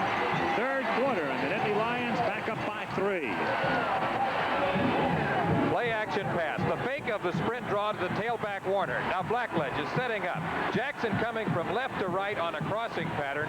The man he's racing to the end zone is number 22, Troy Hill. And he wins that foot race for the score. Tight ropes the sidelines. There he is, Kenny Jackson, 10-7 Lions. Jersey. So Kenny won that race. His club leads by 3, but a lot of time to go. 8:27 remaining in the third quarter. The wind blowing the ball off the tee. We started with 40-degree temperatures and no wind at all. Right now, I would guess we're in the low 30s. And the wind is blowing out of the north-northwest or left to right as we look at the field. At probably about 20 to 25 miles per hour. It has been a factor here in this third quarter. We talked a moment ago about how statistics bear out that if you get the ball inside the 50-yard line, you will score 70% of the time. Penn State, with good field position, took advantage of it, culminating with that crossing route to Jackson for the touchdown. Chris Sidnor has to hold, and this is Ganzatano kicking off for the first time today. Manka just wasn't doing the job. The kick is fielded on the run up at the 10-yard line, and back out to the 27 comes Darnell Stone, a freshman. They have high hopes for Stone in the offensive backfield in the future, and there are the numbers on the Penn State scoring drive. Didn't take long. 4 plays. So the crowd now at Beaver Stadium, and we have a new record. Somehow in a stadium that holds 83 and change, they were able to squeeze in 85,522 bodies to keep warm. First down, Pittsburgh. Marino trying to be heard above the din from the 28-yard line, gives it to Brian Thomas, moving to the right side, and Thomas loses the football out at the 32-yard line. No indication yet. The play may have been whistled dead. Let's see. It was. Back at the 29-yard line. Mark Robinson thought he had the football momentarily. Coming up from his strong safety position. Let's watch. It's just actually it's the blast play. He takes it wide. Now, watch number 97, Scott Radisick, the linebacker, get the first hit. Now, here comes number 32, Mark Robinson, along with Dave Papencourt. Close call. 2nd and 9. It's Thomas again. About 2. Lions carried 20 times for 80 yards. Radisick and Ashley making the tackle. So upcoming 3rd down, call it 6 from the 31. Something is happening. Momentum is changing. Also, keep in mind, too, Marino would be far less inclined to put the ball up in this quarter than he will be in the 4th when he's going to have the wind at his back. Yep. 3rd down, 6. Thomas up and over the 2,000 mark in his career. Marino runs into Thomas, maintains his balance, but he's in a lot of trouble. Somehow able to scramble loose, but not for long. Dropped at the 22-yard line. Dave Ofer was the man, number 67. So the offense scores and the defense comes alive, and Penn State's going to get the ball back in what should be pretty good field position. You're going to see a mix-up in the backfield. Thomas was supposed to be faking a counter action there, I think. Ken Kelly, number 98, in hot pursuit.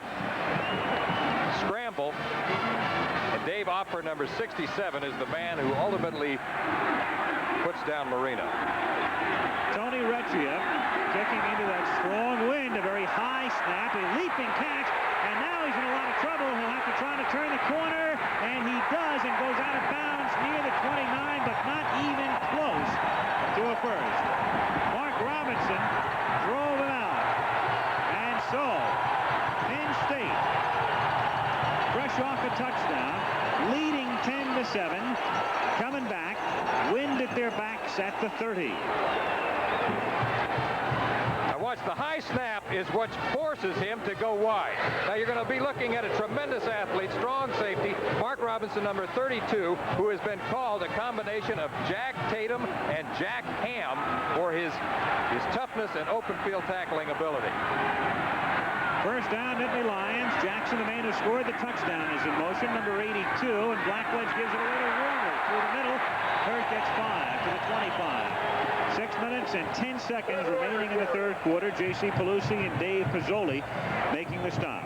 Once again, they get the football in opportunistic field position.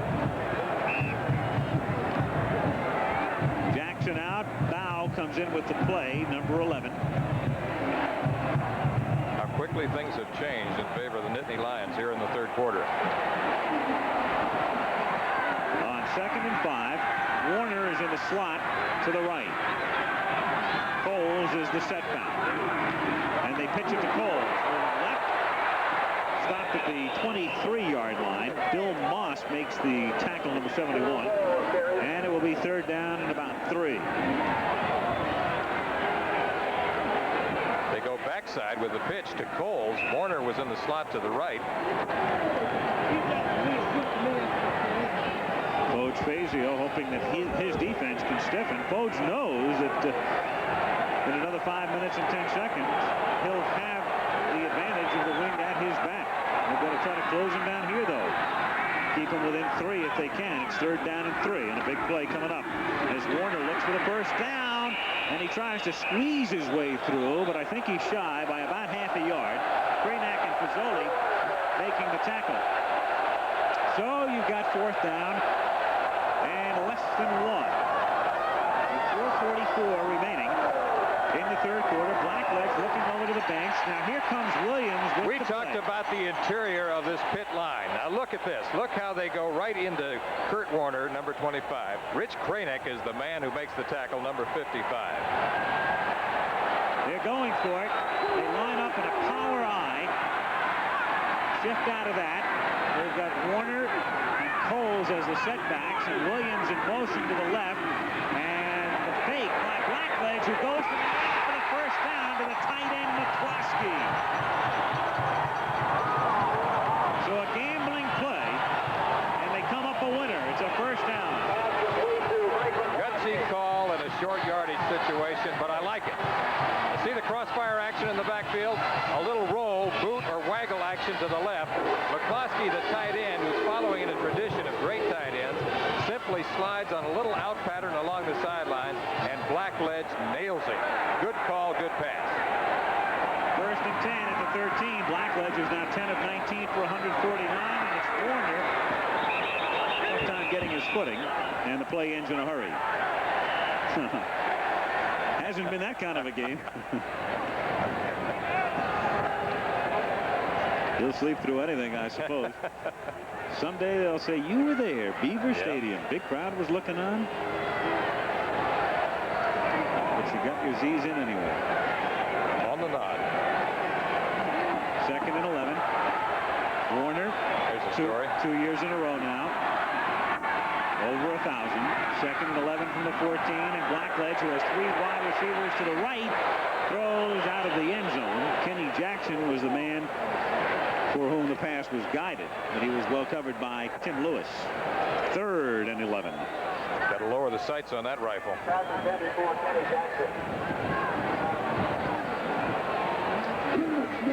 3rd and 11. Let's see if they try some type of combination pattern with Kenny Jackson in the slot.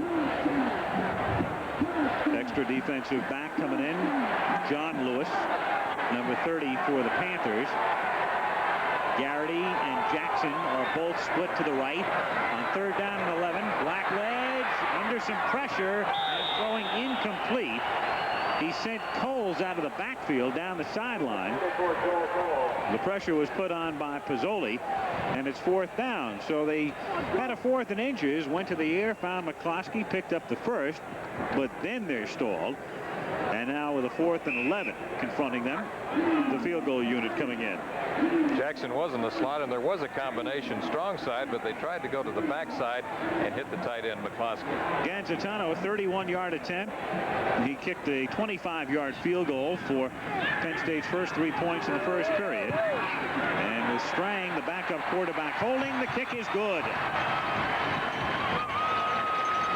3 minutes and 23 seconds remaining in the third quarter at Beaver Stadium. And Penn State down by 4 at the half, now leads by 6. Does your house have enough insulation?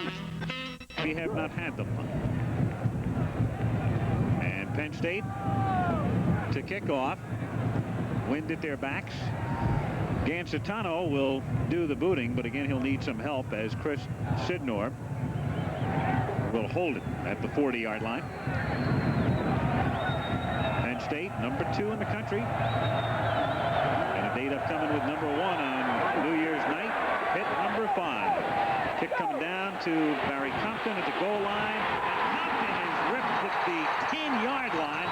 A great tackle by Rocky Washington, who is a backup wide receiver and a man who signed with the Cincinnati Reds to play baseball and spent 1 season in their farm system and decided he would enroll at Penn State, forget about baseball, and now concentrating on football. And he made his mark right here. They were talking about him just yesterday. Now watch number 29, Rocky Washington, come into your picture with speed and force and take down number 19, Barry Compton, on a swooping tackle.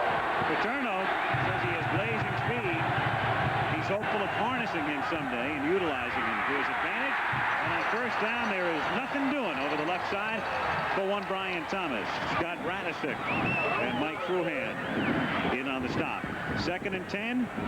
Clock running with 3 minutes to go in the 3rd quarter. Lions have come alive defensively and are shutting down the Panthers right now in the 3rd quarter. Dawkins, line to the right. Collins in the slot to the right.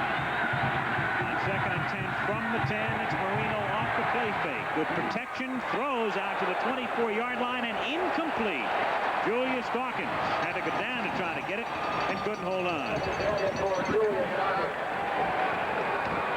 Julius Dawkins running his favorite route, which is about a 12 to 14-yard hook or curl in, and it looks right there momentarily that he has the football. He loses it, touches the ground.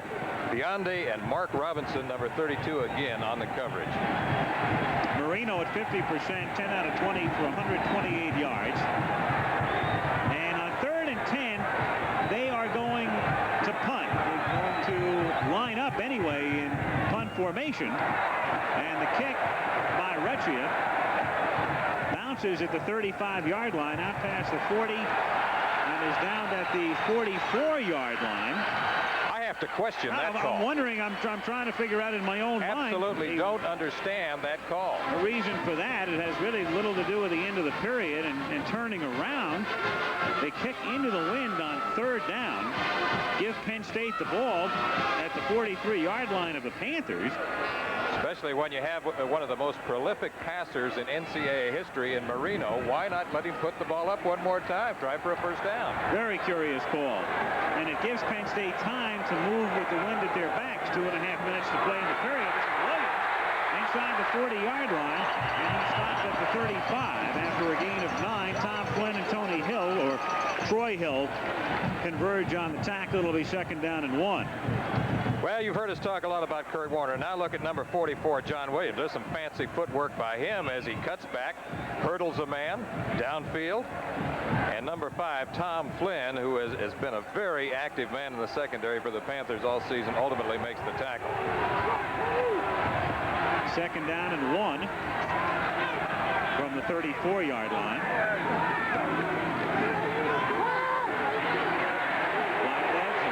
Time looking for Jackson. He gets bumped, and there's interference. And there's no doubt about that one. Tom Flynn made the contact. Tommy's pleading his case. He really doesn't have it. Kenny Jackson, number 82, running the identical route that he scored on a few moments ago. Now watch number 5, Tom Flynn, the safety man, come into your picture, and that is blatant interference.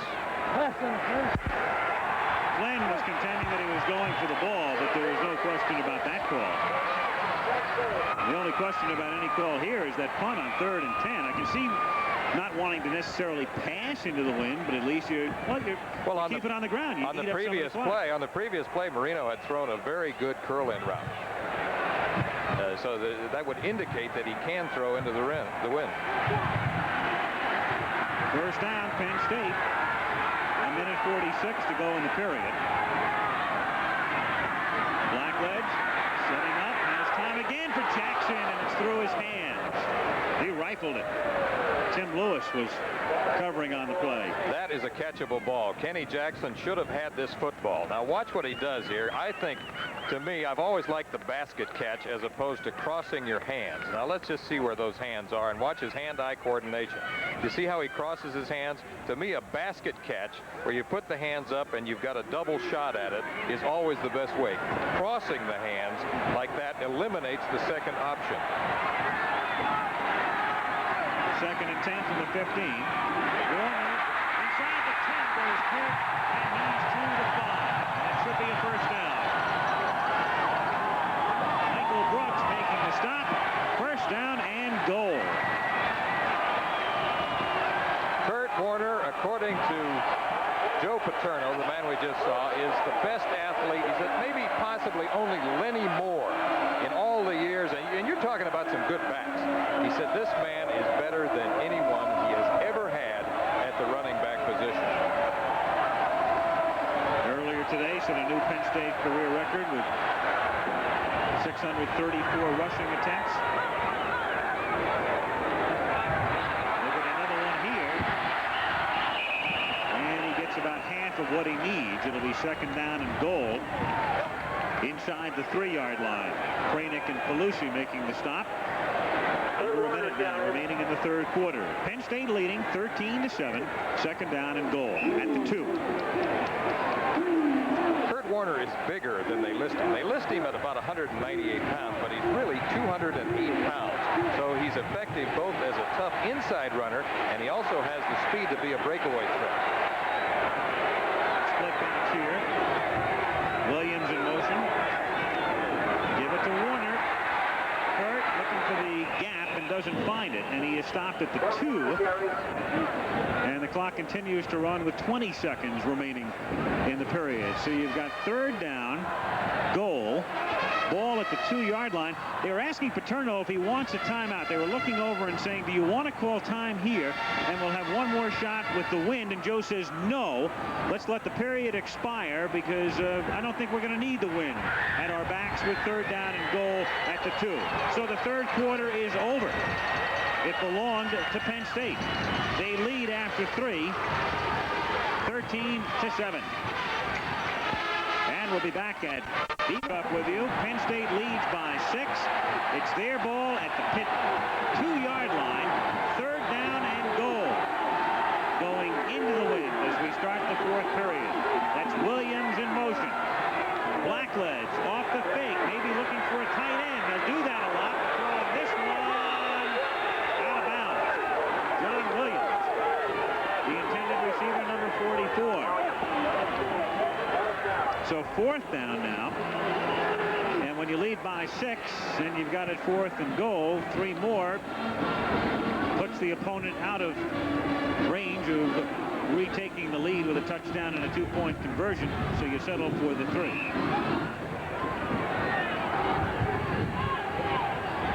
Ganzatano has kicked a 25-yard field goal and a 31-yard field goal. This one's at an angle. Spotted at the 9, a 19-yard attempt. Perfect.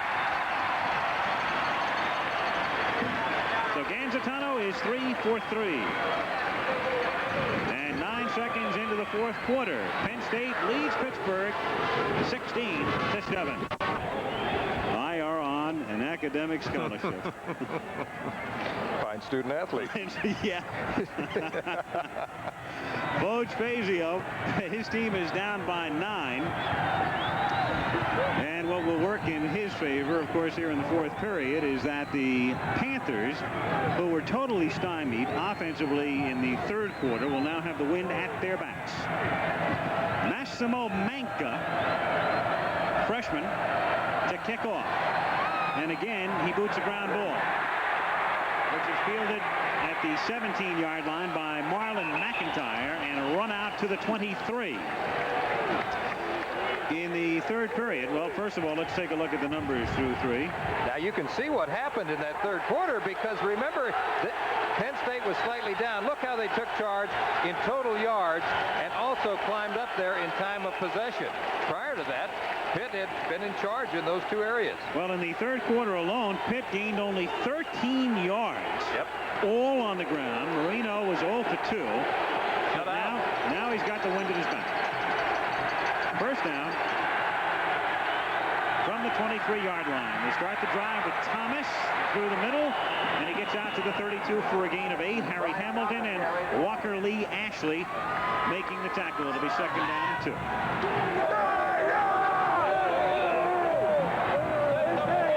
There's the original monster defense right there. Bob Uecker calling signals. Is that the Uke? That's the Uke. He's everywhere.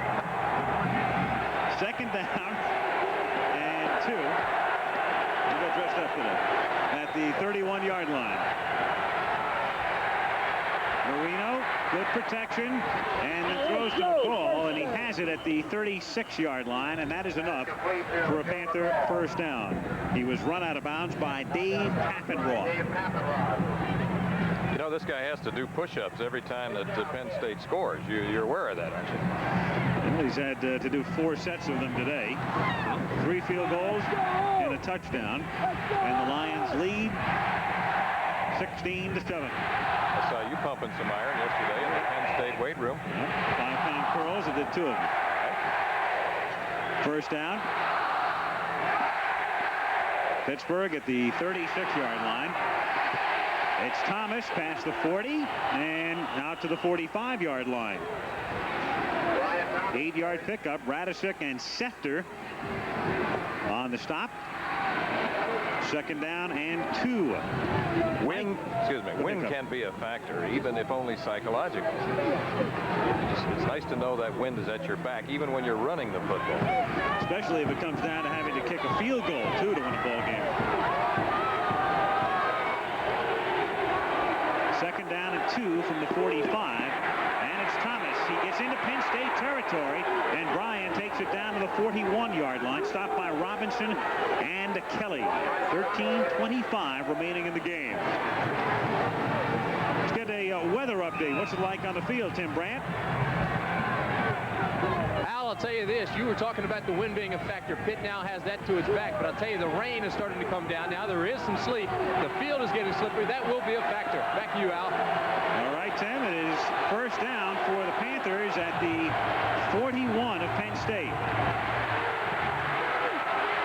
Marino.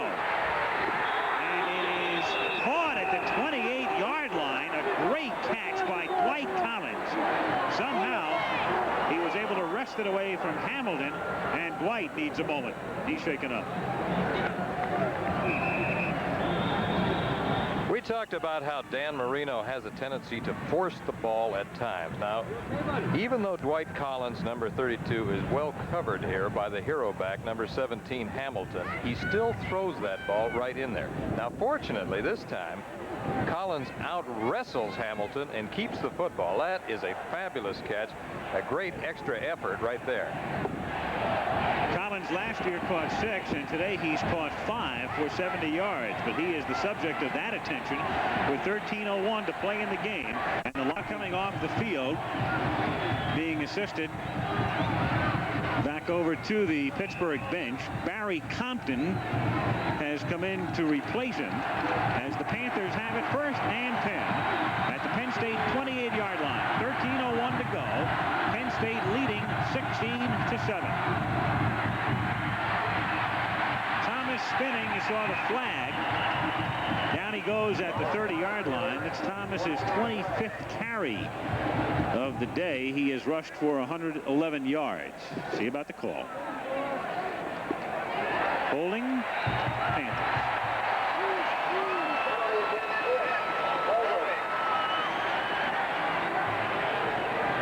So the signal from referee Ray Bauer. The options are being discussed here with Ken Kelly.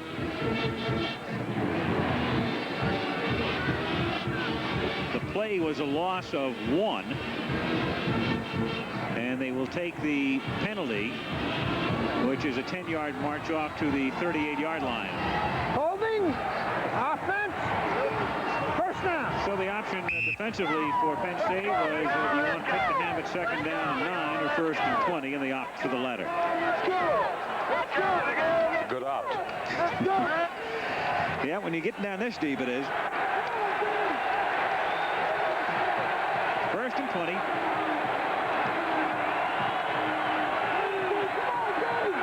At the 38, and out of a double wing, it's Marino hitting Thomas at the 33-yard line. He's buried there. Paffenroth and Kelly for the stop, and he stayed in bounds, and the clock continues to run with 12:20 to go. And Collins has come back in. So Dwight was shaken up, but he's back in the lineup now, number 32 for Pittsburgh, and there he is. Possession passing right now by Marino. As I said at the very top of the show, what's good about this guy is that he can pick you apart with the short stuff, but he also has the range to throw deep. At any time, the threat of the bomb is always there. 2nd down and 12. And Thomas through the middle. Works his way down to the 23-yard line. Schefter and Robinson making the stop. And we've got a Lion shaken up. It is Paffenroth. Dave Paffenroth, the linebacker, number 33, who is in some agony at the moment.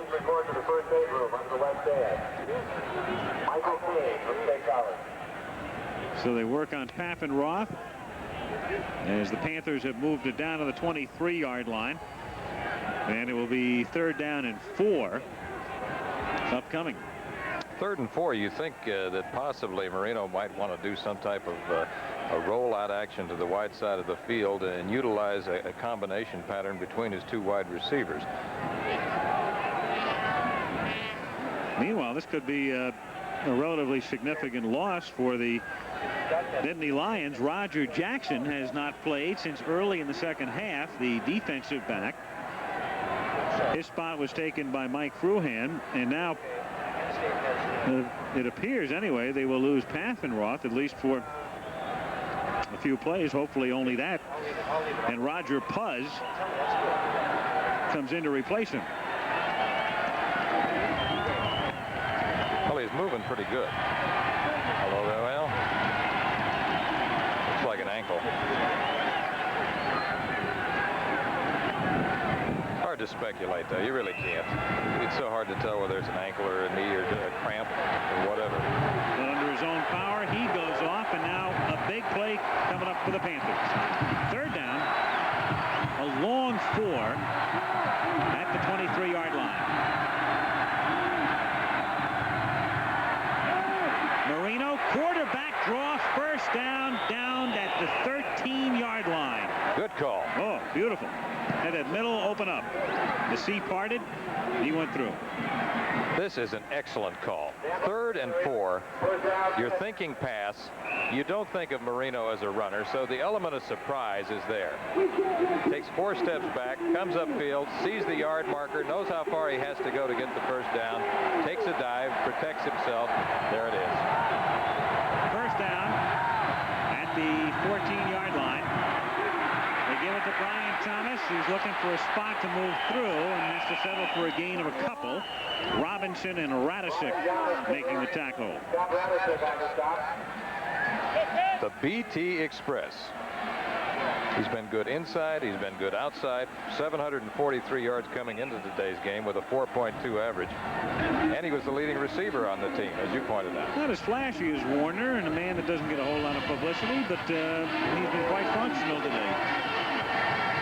And he chews up 5, 6, 7 yards at a crack. 2nd down, 8. Ball at the 12. Flip it to Thomas, and he takes it to the 2-yard line for a 1st down. Kelly makes the tackle.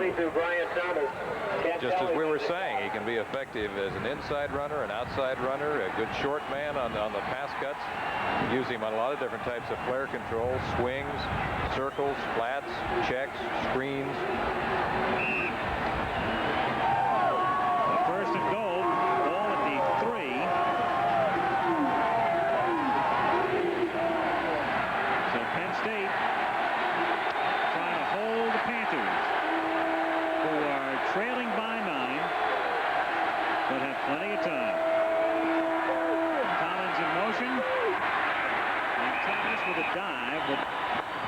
only for a couple of inches. Second down. Motion followed by the tailback blast play, the power play off tackle. Now, the variation they use on that, we saw this on film yesterday, is that they'll start that man in motion toward the quarterback, and then he'll spin around and he'll go back, and then Marino will roll with the flow, and they'll flood a zone, and they'll try to throw the ball to the corner of the end zone. Let's see if they come with that play. Second down. Goal to go at the 3. And Marino looping it for Collins, and a wrestling match, and a flag goes down, and they're still scrambling for the loose football. And let's see what the ruling is. Biondi was there. Biondi at 5'8" and Collins at 6'1".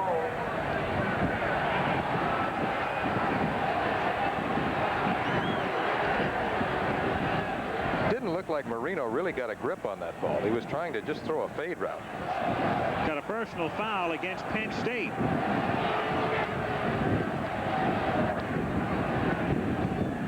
Let's watch. Collins alone, Biondi on the coverage. Now, the ball should have been thrown to the outside and to the corner of the end zone. He didn't really get a grip on the ball, and he throws it right up here into possible coverage. It looks momentarily like Collins is going to make another circus catch, and here comes number 32, Mark Robinson, and that is the late hit.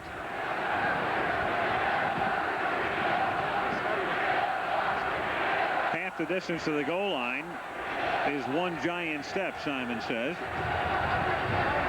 Here's the call. We had a completed pass. Then we had a dead ball foul. A personal foul against the Blue. It is third down. Telling it like it is. Watch here. I thought the pass was incomplete. Mo, he does catch the ball.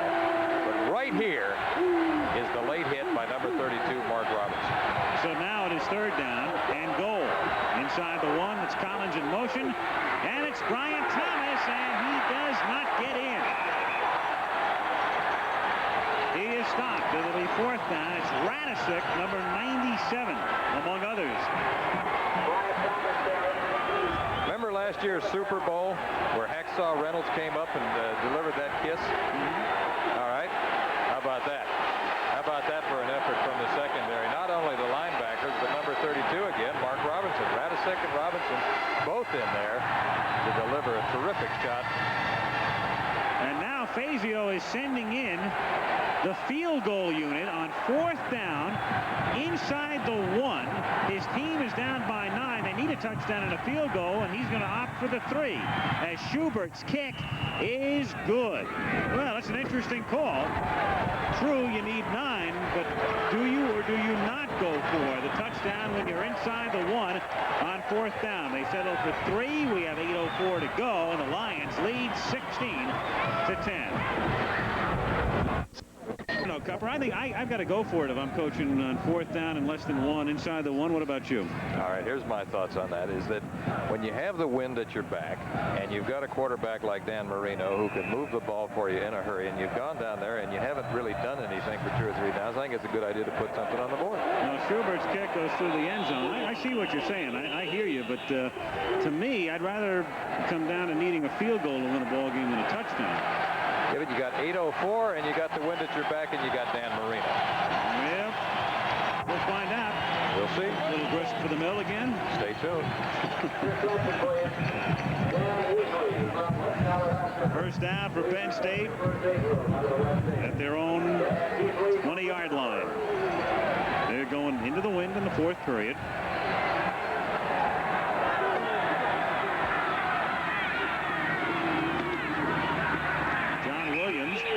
Doesn't have any room. Joe Paterno, who has been so successful here, and yet that national championship has been so elusive. 11 straight bowl appearances. Yeah. Winningest percentage for a man with 10 years of experience. He has it all, everything but that one thing. And they have come so close. It wasn't that many years ago. Went down, faced Alabama. Had they beaten the Tide, they would have won it. But Bama won the game 14-7. Second down and 9 from the 21. And on the reverse, this is Kenny Jackson trying to turn the corner, and that play didn't fool anybody. Turns into a loss of about 3. Tim Lewis making the stop, number 26. Now that's kind of a strange call. A gadget play deep in your own territory when you're leading by 6 points. I like gadget plays, but not there. Went out of bounds, and it stops the clock with 7:21 remaining. Third down and 13. In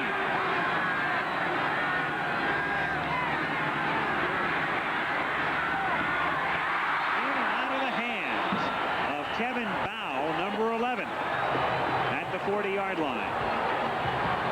Pass intended for Kevin Bow. So it's the Pitt defense that does its job.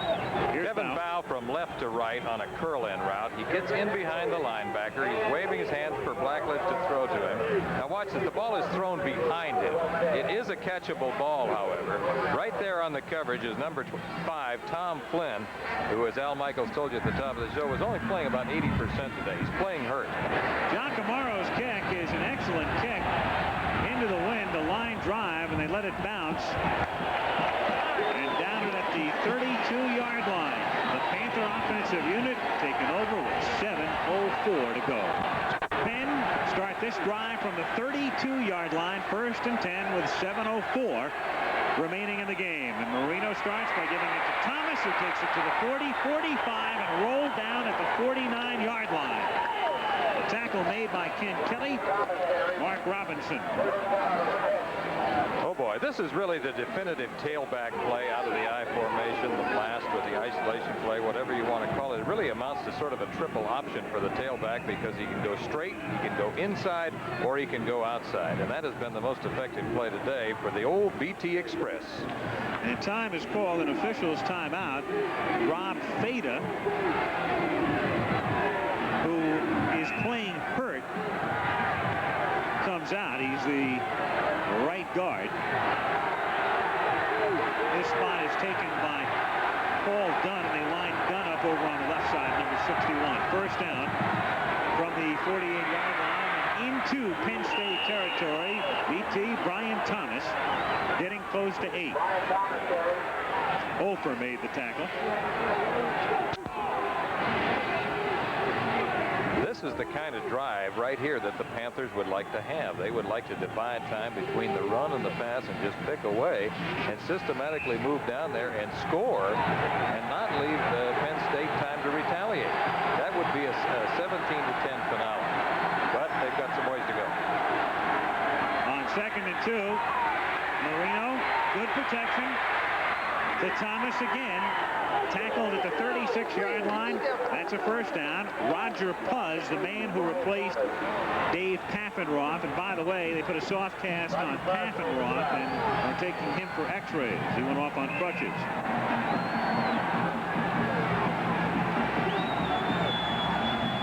Good spontaneous move that time by Marino as he did a little spin around. He looked to his left and came back to the right and found Thomas. 5:45 to go. First down and 10 from the 35-yard line. Thomas again. Steve Schefter making the tackle. Thomas has been the workhorse today. His worksheet shows 30 carries, 140 yards. Impressive worksheet.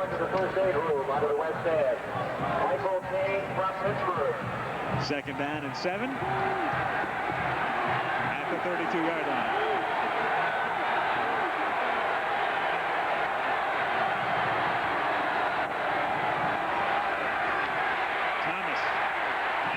To the 30.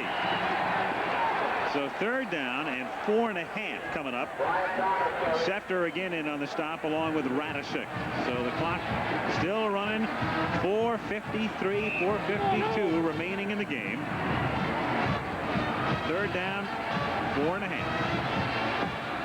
Possible passing situation, possible draw situation. Now the last time, remember, on the same type of situation, Marino went to the quarterback draw. Remember? And picked up the first down. This time he's looking to roll, stops, throws behind the intended receiver. That was Keith Williams, number 21. So now you've got fourth down, and the field goal unit is coming in again. Coach Fazio is sending in Schubert. The line of scrimmage is the 30. That means the spot will be at the 37. And you're talking about a 47-yard field goal attempt with the wind at his back. The wind has died down a little bit. His longest this year is 48. Daniels puts it down. The kick is long enough, but it is wide. Wide to the right.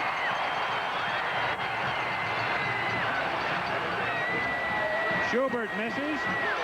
Penn State will get it back. They'll take over at the 30. Paterno discussing strategy 3. So he gives him a first down as Wing Lukowski makes the tackle. Kurt picking up 13 yards, first and 10 at the 43-yard line. North and south running. Not too much east and west with Kurt Warner. He knows where the end zone is. Good cutback that time. Clock ticking. Exactly 4 minutes to play. 20 carries for Warner. 109 yards for Kurt. In this set, it is Williams on the sole setback. And he gets into Pitt territory, breaks a tackle inside the 40, and they bump him out of bounds at the 32-yard line.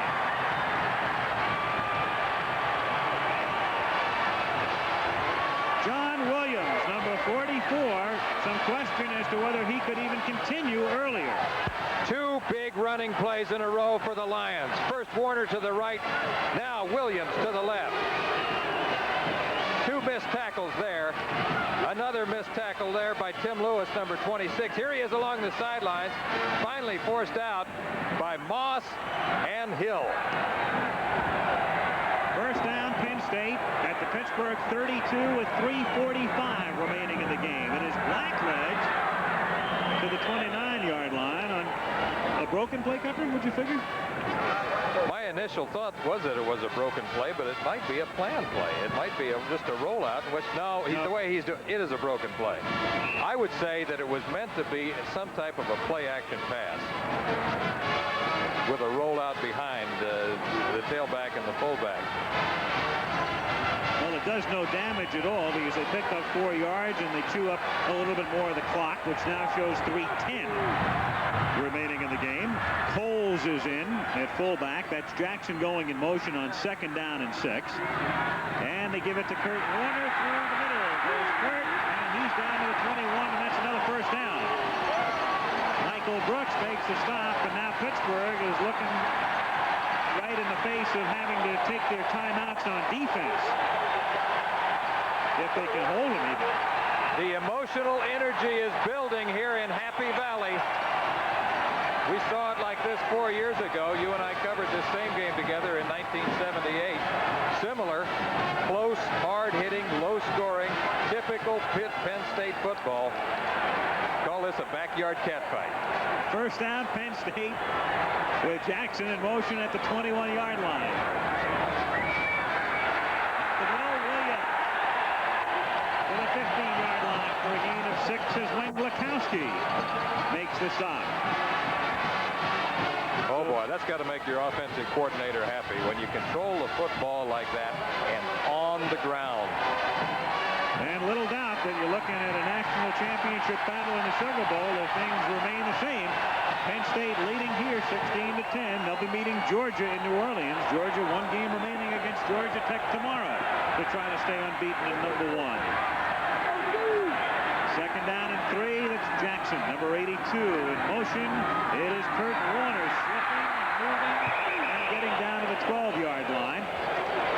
Moss and Pizzoli making the tackle. Third down and a yard. Easy to see why NFL scouts say that man, number 25, for certain will be a first-round pick. The clock continues to run. 3rd and 1. The Lions with everything going their way. 1:20 remaining. From the 12.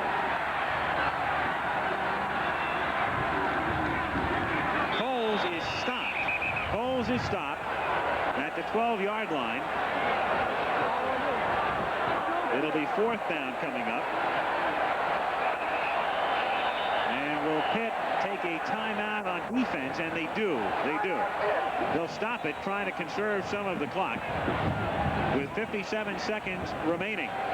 So we'll see if Paterno wants to go for the 3 and try to ice it with 4th and 1 upcoming. 57 seconds left. Looking for his 4th field goal of the day. This one a 29-yard attempt. Snap is good. The kick is up by Gansitano, and it is good.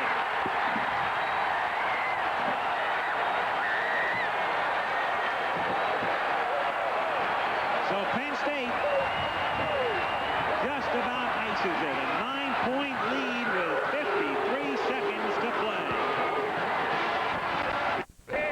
Penn State on top, leading Pittsburgh 19-10. 53 seconds remaining in the game. So Penn State, number 2 in the country, and it looks like they will at least stay there going into postseason action. Executive producer of ABC Sports, Roone Arledge. Kenny Wolf producing today's game. Larry Cam, our director. Bob Bernthal, our technical director. John Bassoni, our AD. Dick Mulliner, technical manager. Jim Feeney, our unit manager. Earl Woody Fryman, the assistant to the producer. And our hosses up here in the booth. George Hill handling the stats, and Kelly Hayes, the spotting. Double hosses. Yep. Great job, gentlemen. The kickoff, a bouncer. Fielded by Barry Compton. He comes up past the 20. It's locked down at the 32-yard line. And Foge Fazio, whose team has lost only to Notre Dame, is faced with an almost impossible task. 49 seconds remaining in the game, and they need a touchdown and a field goal. This is when you go to your Hail Mary offense. Dan Marino.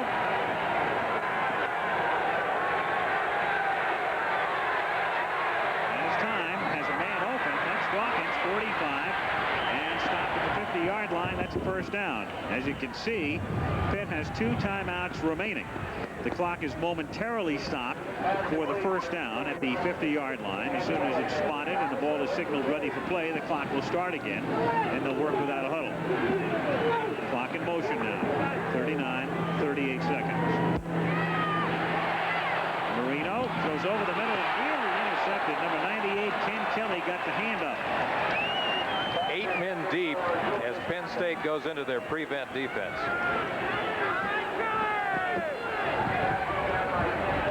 Marino 17 of 29 for 189 yards. Danny has not thrown a touchdown pass today. And that's something that's only happened twice in his last 32 starts, going back to his sophomore season. Marino forced to scramble. Looking for Collins and overshoots him. And it's 3rd down and 10. 23 seconds remaining in the game. Look what is happening. They're already tearing down the goalpost in this end zone. And the crowd, and those are Penn State backers for the most part, tearing it down, but they're getting booed by the more civil amongst the 85,000. And that's a sight that obviously is not very pleasant for one Mr. Paterno, who would otherwise be in a rather exultant mood, or anticipating exultancy in just 23 seconds. Well, in our area last week, we had a band come on the field a little prematurely. I'm sure everybody around the country has seen that play in the Cal Stanford game. Most remarkable play in all the years I've been watching football. I've never seen anything to compare that. Kind of a definitive statement of Joe Cap football. That's right. Cap had quite a year out there, 7-4. Joe was quoted as saying, "The bear just refused to die." Bear would not die. That's right. Well, Joe, you know, was never an artistic success as a player, but he found a way to win. Yep. And his team was the same way this year. Yep. 3rd down and 10. Marino hitting Thomas. He's out of bounds at the 46-yard line. You got a 4th and 6 coming up, and you have only 19 seconds remaining in the game. So Penn State will wind up the regular season 10-1. The only blemish was the loss to Alabama in a game that was very close, and in a game in which the key play was a punt by Ralph Giacomaro, which bounced off the backside of his own teammate. Led to an Alabama touchdown, and then the Tide scored again, and one is going away. 4th and 6. And Marino throwing, and the tight end dropping the ball is Clint Wilson. Roger Puzz, the man on the tackle. And so Penn State will take over. And unless Pittsburgh wants to stop the clock, you've got one more play left in the game. 15 seconds remaining.